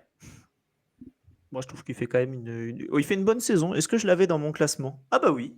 Il a fait un très bon dernier match, mais sinon, le reste, c'était pas... Ah oui, mais c'est d'ailleurs pour ça que je l'ai rajouté dans mon classement. Oui. J'ai viré un joueur et j'en ai mis un autre. Oui. Ça chauffe le chat, quoi. Est-ce que Mahomes sera dans le classement? Je peux déjà répondre que non, parce que si le dernier joueur est pas celui que je pense, je vous préviens que je quitte ce live. C'est vrai que le P est après le J dans l'ordre alphabétique, donc possiblement. Ouais, et le J, c'est le S. Donc... Exactement.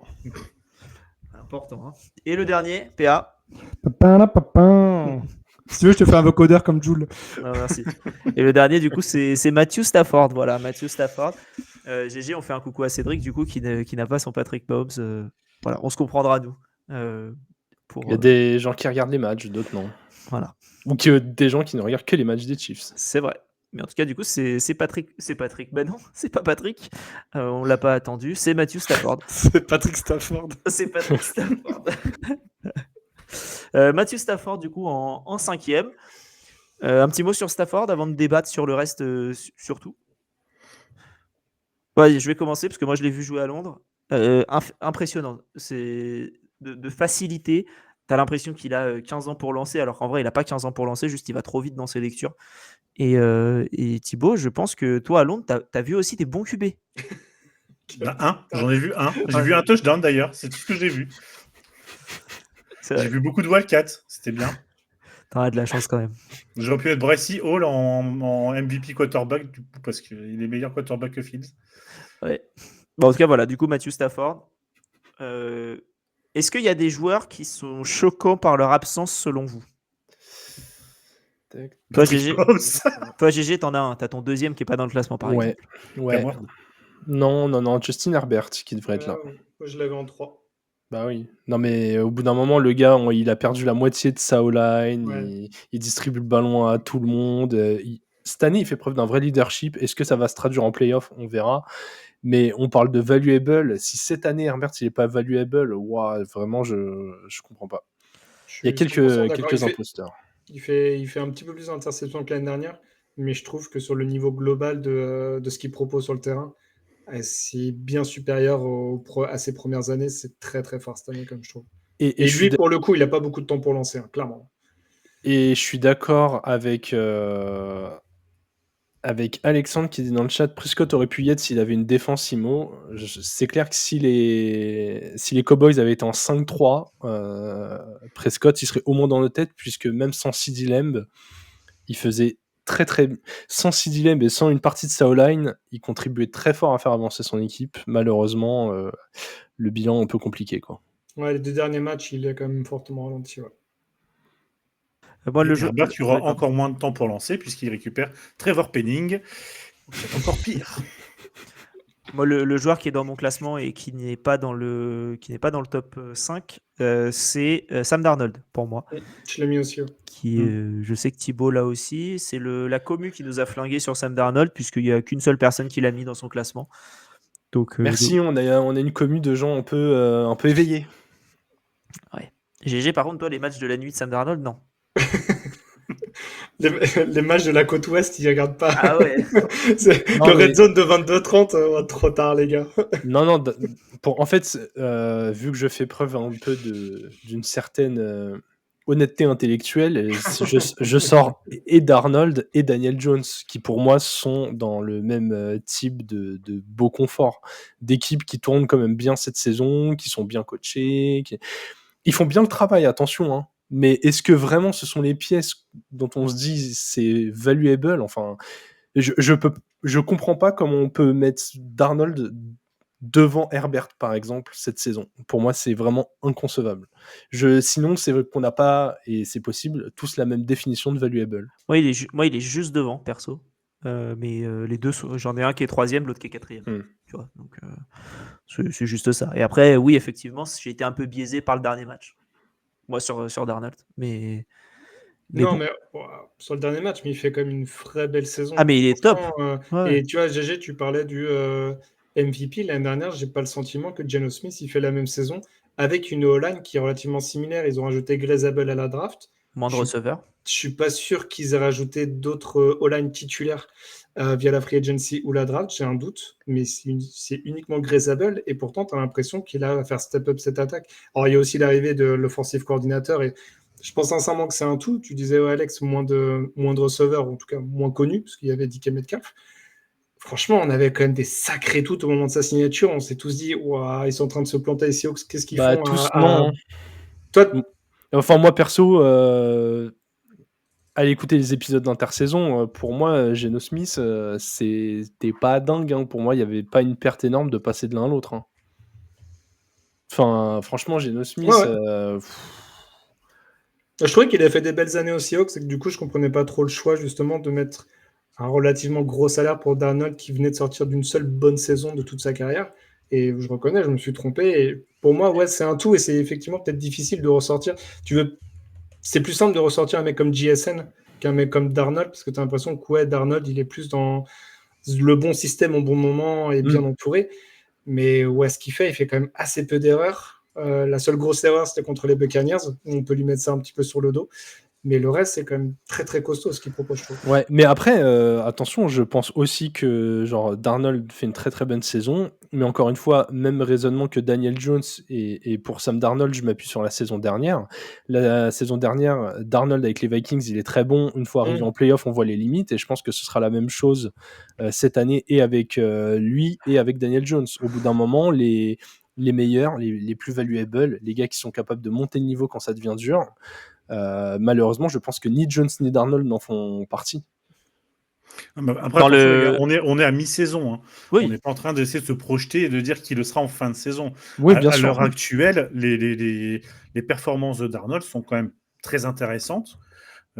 Si on considère un petit peu l'énorme doute, on avait tous, on va pas se mentir, on s'est quasiment tous dit Darnold, ça va être compliqué parce qu'il y avait un environnement aux Vikings qui faisait que, etc. Il avait des ressorts de Maboul, etc. Et on avait des doutes. Et je pense que c'est même pour ça que dans le PR, on a toujours eu du mal un petit peu à les monter, les Seahawks, mais force est de constater que semaine après semaine, ça répond. Après, là où je rejoins GG, c'est qu'on va aussi voir de quel bois ils sont faits quand ils vont commencer à se jouer en match de division. Ça Ouais, va être comme pour les Colts, quand là, leur calendrier se complique un peu en fin de saison, on aura des réponses sur ces équipes, ça c'est sûr. Ouais, pour l'instant, les Seahawks, ça a perdu contre les Niners en division et ça a battu les Cards. Voilà, c'est tout. Il reste les 2 matchs contre les Rams, un match contre les Cards, un match contre les Niners encore. Mais dans le chat, on nous dit, mais où est le QB à 15 TD pour une interception? Seul Drew Brees l'avait fait à ce moment-là de la saison. Et à votre avis, de qui on parle? 15 TD pour une interception. 15 TD, une interception, Hurts. bilan positif, Jalen Hurts, exactement, Ouais, d'accord, ouais, c'est bon. qui est à 15-1. Et j'ai une autre question pour vous. À votre avis, qui est le QB avec le meilleur passeur, le meilleur quarterback rating, rating? Est-ce que c'est le même que le quarterback rating du coup? Oui, que ce soit le rating de QB d'ESPN ou le QBR adjusted. Ok, non. Qui a le meilleur quarterback rating, passer rating selon vous de la NFL avec 136.7, le deuxième est à 116. Un titulaire, pas un gars qui a Ah joué ouais, c'est un genre 10 titulaire, matchs. c'est un titulaire. Je dirais Drake, mais Non, Drake May, il est deuxième. Darnold, il est troisième. c'est pas gênant aussi. Hurts aussi. T'as dit quoi? Hurts aussi. Hurts, il est quatrième. Il est cinquième, pardon. Ouais, ça Bonix. propose Rodgers. Non, Rodgers est 9e. Bonix est, je le vois même pas, il est 23e. Moi, je veux dire, ça m'aurait étonné. Ah, Lamar. C'est Lamar. Ouais, mais Lamar, il a été blessé. Oui, bien sûr. C'est pour ça que- Et puis son bilan est catastrophique, mais quand même 136,7 de passer rating. Sur un match, il est à 14 touchdowns, une interception sur le début de la saison en 5 matchs. C'est quand même des stats qui sont très bonnes. Moi, je ne l'ai même pas considéré une fois. Mais c'est vrai que quand Non tu plus. regardes un petit peu les stats, tu te dis, ah ouais, quand même. Voilà. En fait, sur 9 matchs, quand t'en rates 3, c'est trop, quoi. Ouais, bien sûr, bien sûr. Mais voilà, en tout cas. Moi, c'est pour ça que je ne l'ai pas mis dans mon classement par rapport aux blessures, au vu des autres. Mais clairement, je ne sais plus avec qui on en avait parlé sur un preview, une rewind. C'est que l'attaque des Ravens, c'était sur des bases historiques et la défense aussi. Mais pas pour la même raison. Oui, voilà, c'est Et ça. c'était aussi, ce qui était les plombés. Alors qu'ils faisaient des prestations très, très, très solides. Exactement. Et comment? Je regarde, oui. Et puis en fait, si tu rajoutes les 5 touchdowns à la course aussi, ça fait 20 quand même pour Jalen Hurts. pour l'ami Jalen Hurts. Et ça Ouais, fait, mais en fait, il y a aussi une impression. Enfin, c'est pas qu'une impression, parce que des fois, l'impression peut être biaisée, mais il y a des mi-temps où ils mettent 0 point et c'est pas lui qui fait avancer son équipe aussi, tu vois. évidemment. C'est. Par exemple, je vais peut-être aller dans ton sens aussi, Pierre, mais je pense que le jeu de passe des Eagles a eu beaucoup de mal à démarrer cette saison, qu'ils étaient un peu aidés par leur défense qui leur donnait des bonnes positions sur le terrain, ou on va dire peut-être même le running game de Jalen Hurts qui les faisait avancer. Et après, c'est sur des petits jeux où il y a de la passe, mais moi j'ai plus l'impression que les Eagles, ça monte en pression sur les derniers matchs, plutôt qu'une grosse impression depuis le début. Enfin, je suis en train de checker ça, de regarder.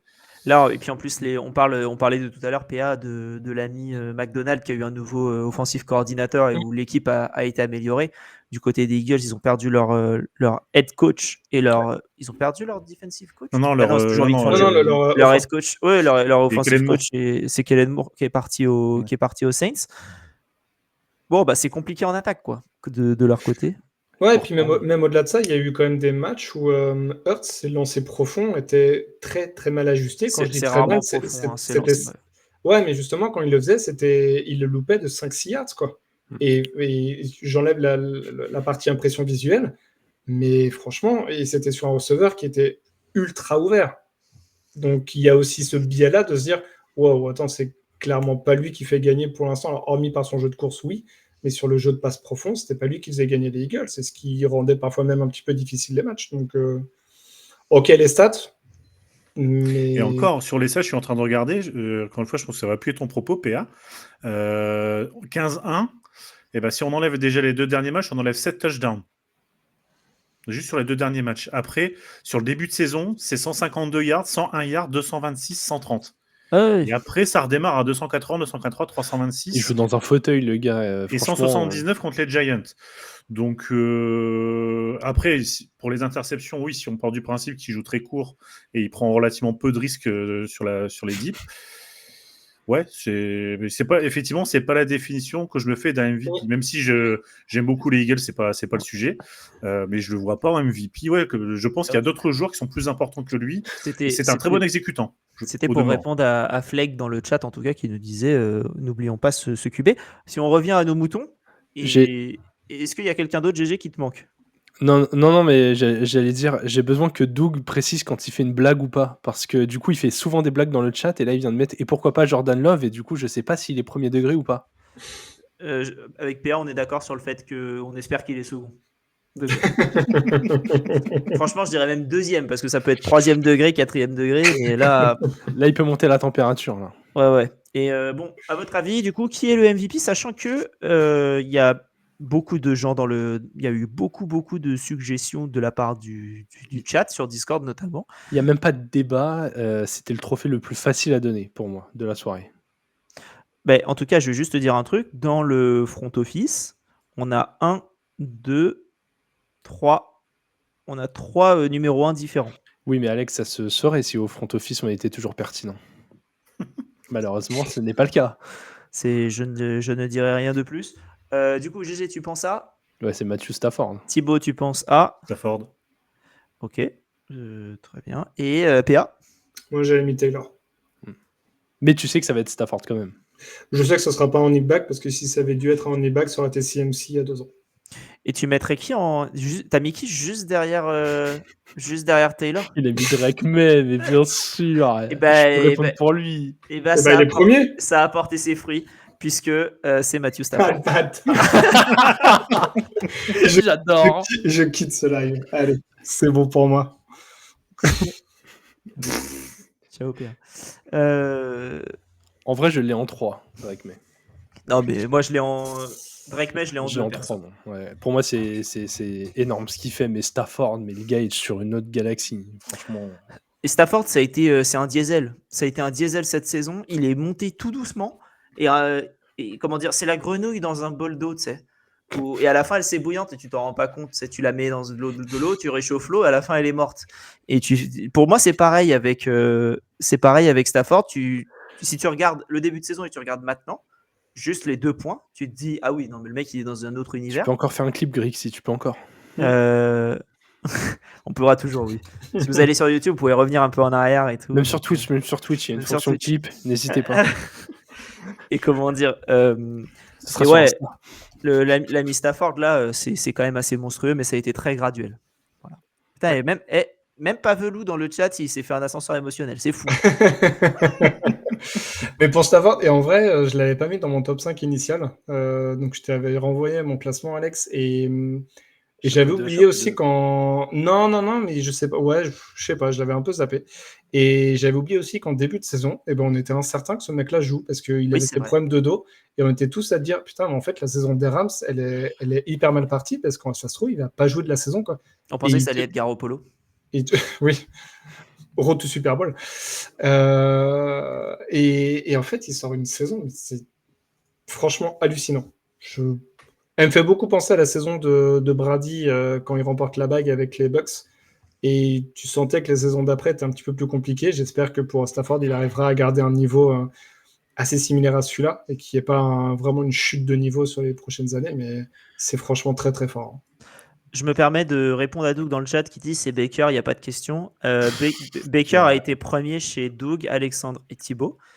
Moi, je ne l'ai pas mis dans mon classement. GG, tu l'as mis en 5e. Guilty l'a pas mis. PA l'a pas mis. Et dans le chat, on n'en a que 2 qui l'ont mis. Je pense que les récentes performances font en sorte que ça chute. Tu m'aurais posé la question il y a 3 semaines. Baker était numéro 1 et sans trop d'hésitation. Mais récemment, j'ai eu un peu de mal personnellement à le mettre. Et dans les autres qui ont mis quelqu'un d'autre en numéro 1, on a Guilty et PA qui ont mis Jonathan Taylor. Et dans le chat, non, ça se mélange entre Stafford et Taylor exclusivement. Moi, j'ai Stafford en 2 et j'hésitais entre Stafford 1 et Mayfield en 2 pour une question un petit peu de courbe qui se croise, mais je voulais pas rester sur déjà une bye et un match de division où globalement c'est toujours la 4e dimension, les matchs de division. Donc, je voulais pas être trop sévère, même si Stafford est très très impressionnant, ça c'est une certitude. Doug, Ouais, Doug, je te parle excuse-moi Thibaut, pardon de t'avoir coupé. Vas-y, Je te laisse reprendre sinon. Non, vas-y. Ok, juste Doug, dans les deux derniers matchs de Baker, c'est contre les Lions où il fait 228 yards, un TD, une interception, mais je trouve que son match était vraiment pas bon. Et contre les Saints aussi, où s'il avait fait un bon match, pour le coup, ça aurait été une boucherie. Et pour moi, je trouve que ça a été Baker sur ce match-là qui a retenu les Bucks en arrière. Et c'était pas du tout le cas normalement. Donc voilà, mais le début de saison était très bon. Mais je dis pas qu'on en a fait trop sur son début de saison, mais on en a fait beaucoup sur son début de saison. Voilà. Parce que c'est une belle histoire, parce qu'il est très bon, hein, mais wow, franchement, il n'est pas dans la même cour que Matthew Stafford. Hein.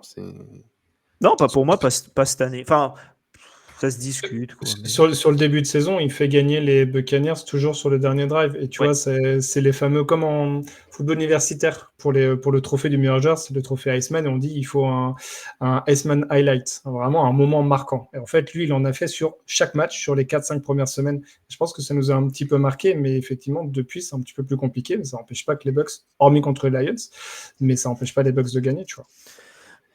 Ouais. Stafford 21-2, hein. 21 TD, 2 interceptions. En plus, il est d'une propreté pour un gars qui lance autant que lui. Et bye week. Hein. Et il a eu sa bye week en plus. Voilà. Ah là là, le niveau et puis même, je trouve que le niveau d'aura, de talent de Stafford, moi vraiment je vais probablement les jinxer maintenant que je vais dire ça, hein, mais les Rams, c'est mon équipe numéro 1 en NFC pour aller au Super Bowl. Les Rams ? Ah oui. Ils ont une belle gueule. Hein. C'est suspect sur les DB quand même. Ouais, un petit peu, mais pour moi, c'est leur point. Pardon. C'est leur point faible et c'est ce qui fait. En vrai, j'aimerais bien parce que offensivement, McVay, moi j'adore, je suis un énorme fan de ce qu'il fait. Mais je trouve que la défense, le front seven, monstrueux, mais les DB. Mais je trouve en fait, il y a un chemin où ils croisent les bonnes équipes et où c'est pas spécialement là où il y a les meilleures forces. Genre, au hasard, ils vont au Super Bowl contre les Bills. Bah, tu souffres pas trop de pas avoir les meilleurs DB contre les Bills, je trouve. Parce que tu vois, t'as Coleman, Shakir, c'est pas. Non, mais tu vois, avant comment dire, le Super Bowl, il y a quand même les playoffs. Tu croises les Lions avec du Laporta, du Sam Brown, du Jameson Williams, un Goff qui est bon exécutant et qui saura faire ce qu'il faut, et un jeu de course qui sera suffisamment bon, je pense. Goff, il se chie dessus au niveau. GG, laisse parler Thibaut. Laisse parler Thibaut. GG, laisse parler Thibaut. Ou je coupe ton son, GG. on dirait qu'il calme le grand-père un peu. Tu sais, le grand-père qui part dans ses anecdotes de la Première Guerre mondiale, tu sais. Ah, nous, à l'époque, les Allemands... Mais oui, non, mais Thibaut, oui, je vois ce que tu veux dire. Après, je trouve que pour le coup, en NFC, t'as pas 100 000 équipes qui sont des attaques. Par contre, là où je vais te rejoindre, c'est un match qui peut potentiellement arriver d'un divisional round contre les Seahawks. Contre les Seahawks, GG, je sais ton avis sur Sam Darnold, je peux te couper le son tout de suite, mais... Non, j'allais dire, moi, les Seahawks, un peu en dark horse, c'est vraiment une équipe que je vois susceptible de faire une surprise. Donc, c'est tout le temps tes petits chouchous, je trouve, les Seahawks. Bah ouais, mais parce que j'aime bien ces équipes construites de façon un peu intelligente, comme les Texans de l'autre côté, il y a eu des belles drafts, tu finis par mettre des coachs qui arrivent à développer des choses, et j'ai toujours une affection pour ces équipes qui travaillent bien. J'aime le travail bien fait et que ce soit récompensé. Si on retourne sur les Rams, comme dit Alexandre dans le chat, qui est malade, mais qui visiblement, ses doigts fonctionnent, donc ça fait plaisir. Titre. Oui, bien vu. Les Rams, en plus d'avoir un des effectifs les plus jeunes de la ligue, surtout en défense, bah, ils ont un des top coachs NFL et 2 first round picks l'an prochain. Et là, en fait, oui, tu as un après Stafford qui peut être très intéressant pour le coup. En tout cas, voilà pour le MVP. C'est pour nous, Matthew Stafford, et on va aller se regarder tous les trophées puisqu'il y en a eu. Donc le coach de l'année, on a Shane Steichen. Le Offensive Lineman of the Year, on a Penei Sewell. Le Comeback Player of the Year, c'est Daniel Jones. Defensive Rookie of the Year, c'est Jihad Campbell. Offensive Rookie, Emeka Egbuka. Joueur défensif, Myles Garrett. Joueur offensif, Jonathan Taylor. Et MVP, Matthew Stafford. Quand on regarde la liste comme ça, est-ce qu'il y a des noms qui font tâche ? Je ne pense pas tant que ça, à part Il Daniel y a beaucoup Jones. trop de sabots. GG sur 8 trophées, il y a 3 Colts. Tu te sens comment? Il y a beaucoup trop de sabots. Vraiment. Il en manque un pour ferrer totalement un cheval. C'est vrai. Ah oui, oui.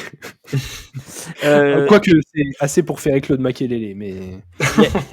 Il y a Grixi dans le chat qui dit en defensive player, je réalise qu'on n'a pas évoqué Will Anderson. Alors si on Il a est de ma évoqué liste. Will Anderson, Si, GG, ouais. voilà, on l'a juste évoqué parce qu'il y a que GG qui voulait en parler, donc on a coupé son son pour pouvoir passer à autre chose. Mais voilà, en tout cas la liste, moi, elle me choque pas particulièrement. Il y en a peut-être un que j'aurais changé. Moi, c'est Jihad Campbell, mais c'est tout. Ouais. Mais ouais. Non, c'est pas celui qui me choque le plus, j'avoue. On met Ça, c'est Daniel Jones. Schweinsteiger. Ouais, pour mettre Schweinsteiger, ouais. Nicole Scherzinger. Ouais, le coach Ça de va rester l'année. ça. Ouais. Vraiment, les trophées des. Enfin, je comprends, il faut récompenser un top bilan de la ligue, hein, mais. Moi, j'hésitais entre lui et McDonald. Pour le coup, sur vraiment, c'était mes deux premiers et je savais pas trop qui mettre. Hein. Mais ouais, là, c'est à la mi-saison. Franchement, à la fin de la saison, il y en a la moitié qui sont pas présents dans la liste. Je suis pas choqué, tu vois. La moitié? Moi, je suis choqué. Si la moitié, je suis choqué. Et Steichen, tu tu penses à peux qui, Steichen, potentiellement. Ouais. Daniel Jones en comeback. Moi, je suis pas ultra fan parce qu'il y a des joueurs vraiment blessés qui peuvent revenir. MVP à voir. Offensive rookie à voir. Et défensive rookie à voir. Ça fait 5. je suis d'accord avec Rixi dans le chat qui dit c'est moins scandaleux que les ballons d'or des Cannavaro. Putain, il devait être pour Deco cette année-là. Je suis dégoûté. Deco? Quoi? 2006? C'est 2006 ou c'était 2005 Deco? C'était 2005. 2005, c'est Non, Ronaldinho. c'est 2005. Ah oui. Il y a Non, pas. 2005, c'est. En 2006, c'est Thierry Henry. Non, c'est 2003, Thierry Henry. 2006, il n'y a pas Thierry Henry. Il sort pas une saison de Maboule et. Non, c'est parce qu'il- 2003 où c'est Nedved qui lui vole. Et Oui, oh. Doucement avec les termes. Déco, ben oui, Alexandre, il le dit, c'est 2004, c'est la C'est Ligue des 2004. Champions de Porto, C'est vrai. bien évidemment. Et l'Euro où ils font finaliste en plus. Mm. Et 2004, c'est Shevchenko? Ouais. Ouais, non, ouais. Non, scandale absolu. Ou c'est 2005 Shevchenko? J'hésite. Non, c'est Shevchenko qui Ronaldinho prend ensuite Deco. Ouais, n'importe quoi. Bref, retournons sur le football. Voilà le classement, en tout cas. N'hésitez pas à nous dire en commentaire, que ce soit en commentaire sur la rediffusion ou en live maintenant même, s'il y a des joueurs qui, pour vous, sont oubliés ou quel est votre top 8, enfin, top 1 de chaque, du coup, donc ce qui vous ferait un top 8. On nous dit Brian Burns n'existe pas. Alors, si, Brian Burns, on en a parlé, il était dans notre top 5 des Defensive Player of the Year. Et il a fini troisième, ex aequo, avec Micah Parsons, pour info. Donc voilà. Quelque chose à dire, messieurs? Non, ouais, alors peut-être pas autant que PA, mais ouais, je pense qu'il y a potentiellement une bonne moitié des joueurs qui peuvent sauter. Je pense notamment aux Colts, où forcément ça va dépendre de leur fin de saison, parce qu'il y a quand même beaucoup. Là où on est vraiment sur leur dynamique, où ils font des belles choses. Il y a eu un petit quoi contre les Steelers, à voir s'ils vont rebondir ou pas. En défensive rookie, je pense pas, parce qu'il y a quand même Nicole est blessé et Watt, c'est pas ouf. Il fait des matchs difficiles. Egbuka, c'est pareil, ça va dépendre aussi de la forme et de la fin de saison des Bucks. Après, non, Garrett. Et des Colts aussi, hein, pour le coup, pour Egbuka. Parce que si Warren fait pas une bonne fin de saison, Egbuka va l'avoir. Oui. Après, en O-line, non, je pense que Sewell, oui. Comeback, je pense que Jones en comeback, j'y crois moins qu'un Hutchinson ou un CMC, par exemple. Vraiment. Là, je pense que c'est de la culture de l'instant, sur le fait que c'est une belle histoire, les Colts, tout ça. Mais je pense que ce sera plus un mec vraiment blessé, plutôt que... Est-ce que l'année dernière, c'est Joe Burrow qui a eu le comeback player of the year? Oui. Je serais pas surpris du coup que ce soit Dak Prescott qui le récupère pour la même raison. Un peu le offensive player of the year qui n'a pas une bonne équipe ou une bonne défense pour faire un bon bilan. Burrow qui l'a eu l'année dernière, c'est pas Flacco? Non, Flacco, c'est il y a 2 ans. Ah oui, il y a 2 ans, ouais. Ça passe vite. Je vais dire un truc qui... Je synthétise, Doug, pour répondre à vous. qui va sûrement faire plaisir à PA. Attends, je coupe ton son. Vas-y, tu peux y aller. C'est bon, j'ai remis le son. Je trouve que ça manque de patriotes dans cette liste quand même. Avec le début de saison de cette équipe qui, pareil, est guidée par un quarterback sophomore avec un nouveau coach. Franchement, tu vois, je trouve qu'on chef-d'œuvre s'est de pas pouce, arrêté sur sur Drake May et Mike Vrabel. Je pense qu'un de ces deux noms-là aurait pu. Je trouve qu'un Vrabel est plus légitime que Steichen, par exemple, sur ce qu'il arrive à mettre en place. Yes. Quelque chose à rajouter, messieurs? Vivement la deuxième partie de saison. Pas Ouais. trop vite quand même. Non, pas trop vite. ouais. Ouais. Parce qu'après, qu'est-ce qu'on fait entre. On a de la chance d'avoir une saison régulière à 17 matchs et pas 82, donc faut en profiter. Ouais, mais bon. Après, on est obligé de se sociabiliser entre mi-février et début septembre, c'est un peu compliqué, quoi. Genre, j'ai des dimanches soirs de libre, je sais plus quoi faire, moi, le dimanche soir après. Il y a les films de TF1 qui commencent à 21h20. Non, après, c'est la beauté, c'est la beauté de ce sport, c'est sa rareté. C'est vrai que déjà se dire qu'on a la moitié. Waouh. Mais après, comme on dit, le meilleur du football, ça reste le run pour les playoffs. Et c'est vrai que tous ces trophées-là, c'est vrai que je suis curieux. Pour le coup, que ça arrive pas trop vite, mais curieux de voir parce que l'école, j'ai du mal à me dire est-ce que c'est une vraie darling ou est-ce que c'était un bon début de saison. Parce qu'on on a déjà vu des équipes s'effondrer après un bon début et puis après totalement flinguer leur fin de saison et devenir vraiment dégueu. Je pense aux Eagles il y a 2 ans ou 3 ans qui s'effondrent complètement en étant à 10-2 et qui finissent à la rue. Yes. Bah voilà, en tout cas pour cet épisode. Est-ce que vous avez autre chose à rajouter sur ces trophées de mi-saison? Très belle présentation. Moi, je trouve que le mieux, ça a quand même été la musique. Ouais. Faut le dire à un moment, tu vois. Mais quand on met les moyens, on a du travail de qualité. On n'est jamais meilleur que quand on est sur l'improvisation. Je croyais que tu allais nous faire on n'est jamais meilleur que quand quelqu'un qui est nous sert. Ouais. Quand tu as une phrase dans ce genre-là. On n'est jamais meilleur que quand on perd pas et qu'on gagne. Je croyais que tu allais dire phrase inspirationnelle en mode tout seul on va plus vite, ensemble on va plus loin. C'est au pied du mur qu'on voit mieux le mur. Je l'avais dans le générique celle-ci. Mike McDaniels be like, quoi. Ah non, celle-là, elle est fabuleuse. Vraiment, bravo. Allez, sur ce, moi j'y vais. Je peux pas faire mieux. Ouais. Non, mais bravo. On vous remercie en tout cas tous ceux qui ont été dans le live, tous ceux qui sont en rediffusion, tous ceux qui sont en podcast à ce moment-là. N'hésitez pas à nous dire en commentaire soit votre top 5 du MVP, soit votre top avec tous les trophées. Et puis comme ça, on pourra en discuter. On refera le même exercice à la fin de saison avec les trophées, pas de deuxième partie de saison, parce qu'on va pas non plus se dire ah oui, c'était quand déjà qu'on a fait pause, c'était là. Non, on fera toute la saison d'un coup. Et voilà. Est-ce qu'on a quelque chose qui sort ce week-end? Rien. C'est cet épisode en fait. La rediff. Voilà. Donc, on fait une Inception pour ceux qui l'écoutent en podcast samedi. C'est ça qu'on sort en fait. Donc voilà. Et puis rien de plus. Merci GG, merci Thibaut, merci PA. Avec Et plaisir. il n'y a plus qu'à vous souhaiter à tous ceux qui s'étaient dans le live, une bonne soirée, ceux qui nous écoutent une bonne journée. Vive le football.